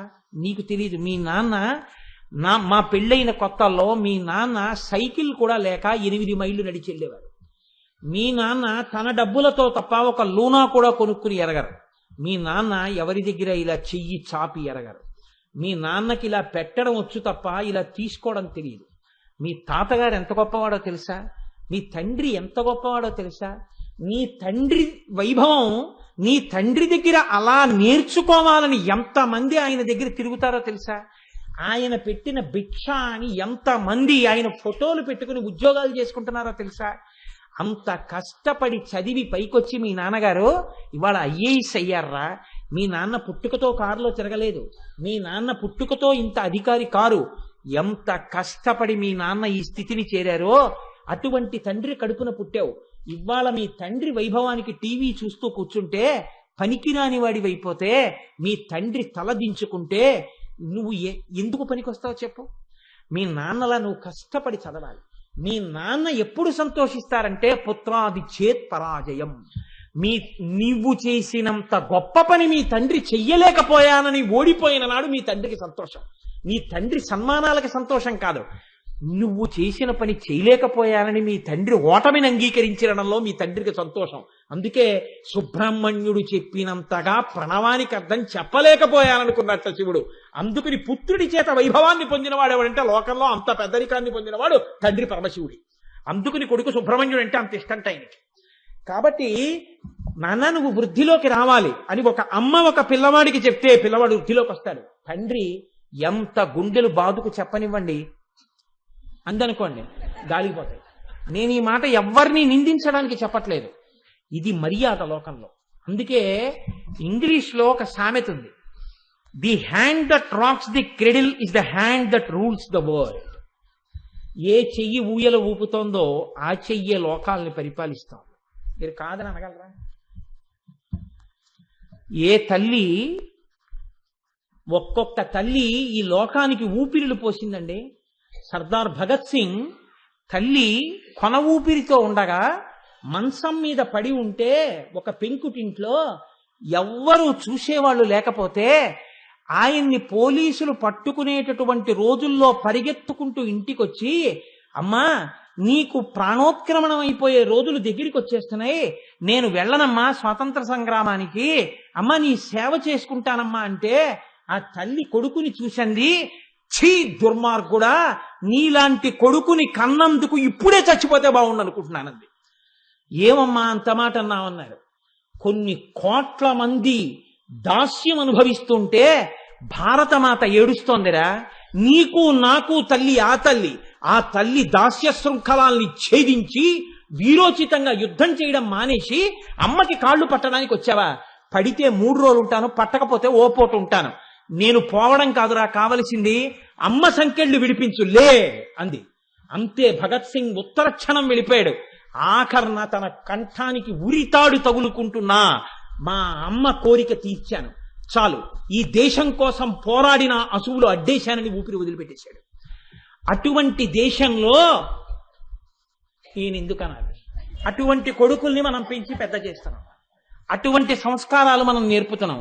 ఇవాళ భగత్ సింగ్ తల్లి ఏది మాట్లాడితే భగత్ సింగ్ తయారయ్యాడో ఎక్కడా ఏ పాఠ్య పుస్తకంలో చెప్పకూడదు. చెబితే అటువంటి వాళ్ళ పిల్లలు కూడా చదివేస్తారేమో అని వాళ్ళకి బెంగ. ఇటువంటి దౌర్భాగ్య స్థితికి మనం వచ్చాం. ఆనాడు తల్లి వసిన్యాది దేవతలతో చెప్పించింది, శ్రీమాత ముందు చెప్పించింది. అమ్మ వలనే లోకం తయారవుతోంది, అమ్మ వలనే. అబ్బో ఒక్క నామం లేదు, ఇలా అయితే సహస్రమే అవుతుందండి ఇంకా. కాబట్టి శ్రీమాత, ఈ అమ్మ యొక్క గొప్పతనం ఏమిటో తెలుసా అండి? లోకంలో దయ అనేటటువంటి గుణం అనేక చోట్ల కనపడుతుంది. అనేక చోట్ల కనపడినా దయని పుచ్చుకునేటప్పుడు మీకు ఎంత కాదన్నా కించిత్ చిన్నతనం అనేటటువంటిది ఉండే అవకాశం ఉంటుంది. నన్ను ఒక మహాత్ముడు ఫీజు కట్టి చదివించచ్చు. అంటే ఒక ఉదాహరణకి చెప్తున్నానంటే, నేను ఇప్పుడేం చదువుకోవట్లేదు, నాకు ఎవరూ ఫీజు కట్టట్లేదు, అది వేరు విషయం. కానీ ఉదాహరణకి చెప్తున్నాను, వేరొకరి మీద ఎందుకు పెట్టాలి అలాంటి ఉదాహరణ. కానీ ఆయన నన్ను ఎంత ఉదారంగా చదివిస్తున్నా, ఫీజు కట్టండి అని నోటీస్ ఇచ్చినప్పుడు నేను ఆయన దగ్గరికి వెళ్ళి, సార్ నేను మళ్ళీ ఫీజు కట్టాలండి, అందుకని 23,000 రూపాయలు మీరు ఇచ్చేస్తారా అని అడగడానికి నేను వెళ్ళి వాళ్ళ ఇంటి ముందు నించున్నప్పుడు ఆయన బయటకు వచ్చి, రేపు రావయ్యా తీసుకెళ్ళిపోదు కానీ, బాగా చదువుకుంటున్నావా అని అడిగితే, ఆ మరునాడు మళ్ళీ నేను 23,000 రూపాయలు తీసుకోవడానికి వెళుతున్నప్పుడు నాకు ఒక చిన్నతనం ఉంటుంది.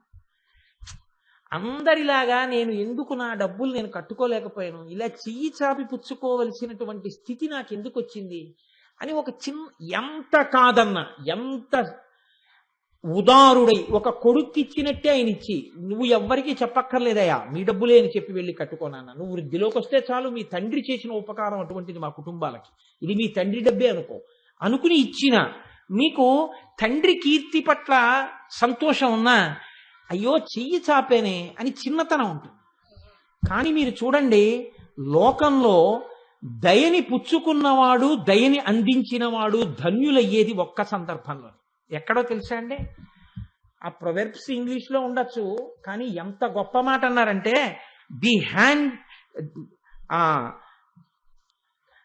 The quality of mercy is not trusted, it is twice blessed, it blesses him that gives and him that takes. ఒక్క అమ్మ విషయంలో మాత్రం ఎక్కడైతే దయ ఇయ్యబడుతోందో అక్కడ చిన్నబుచ్చుకోవలసిన అవసరం ఉండదు. ఎవడు పుచ్చుకున్నాడో వాణ్ణి చూసి ఇచ్చానన్న గర్వంతో దయ ఇయ్యబడదు. ఆ స్థానం శ్రీమాత.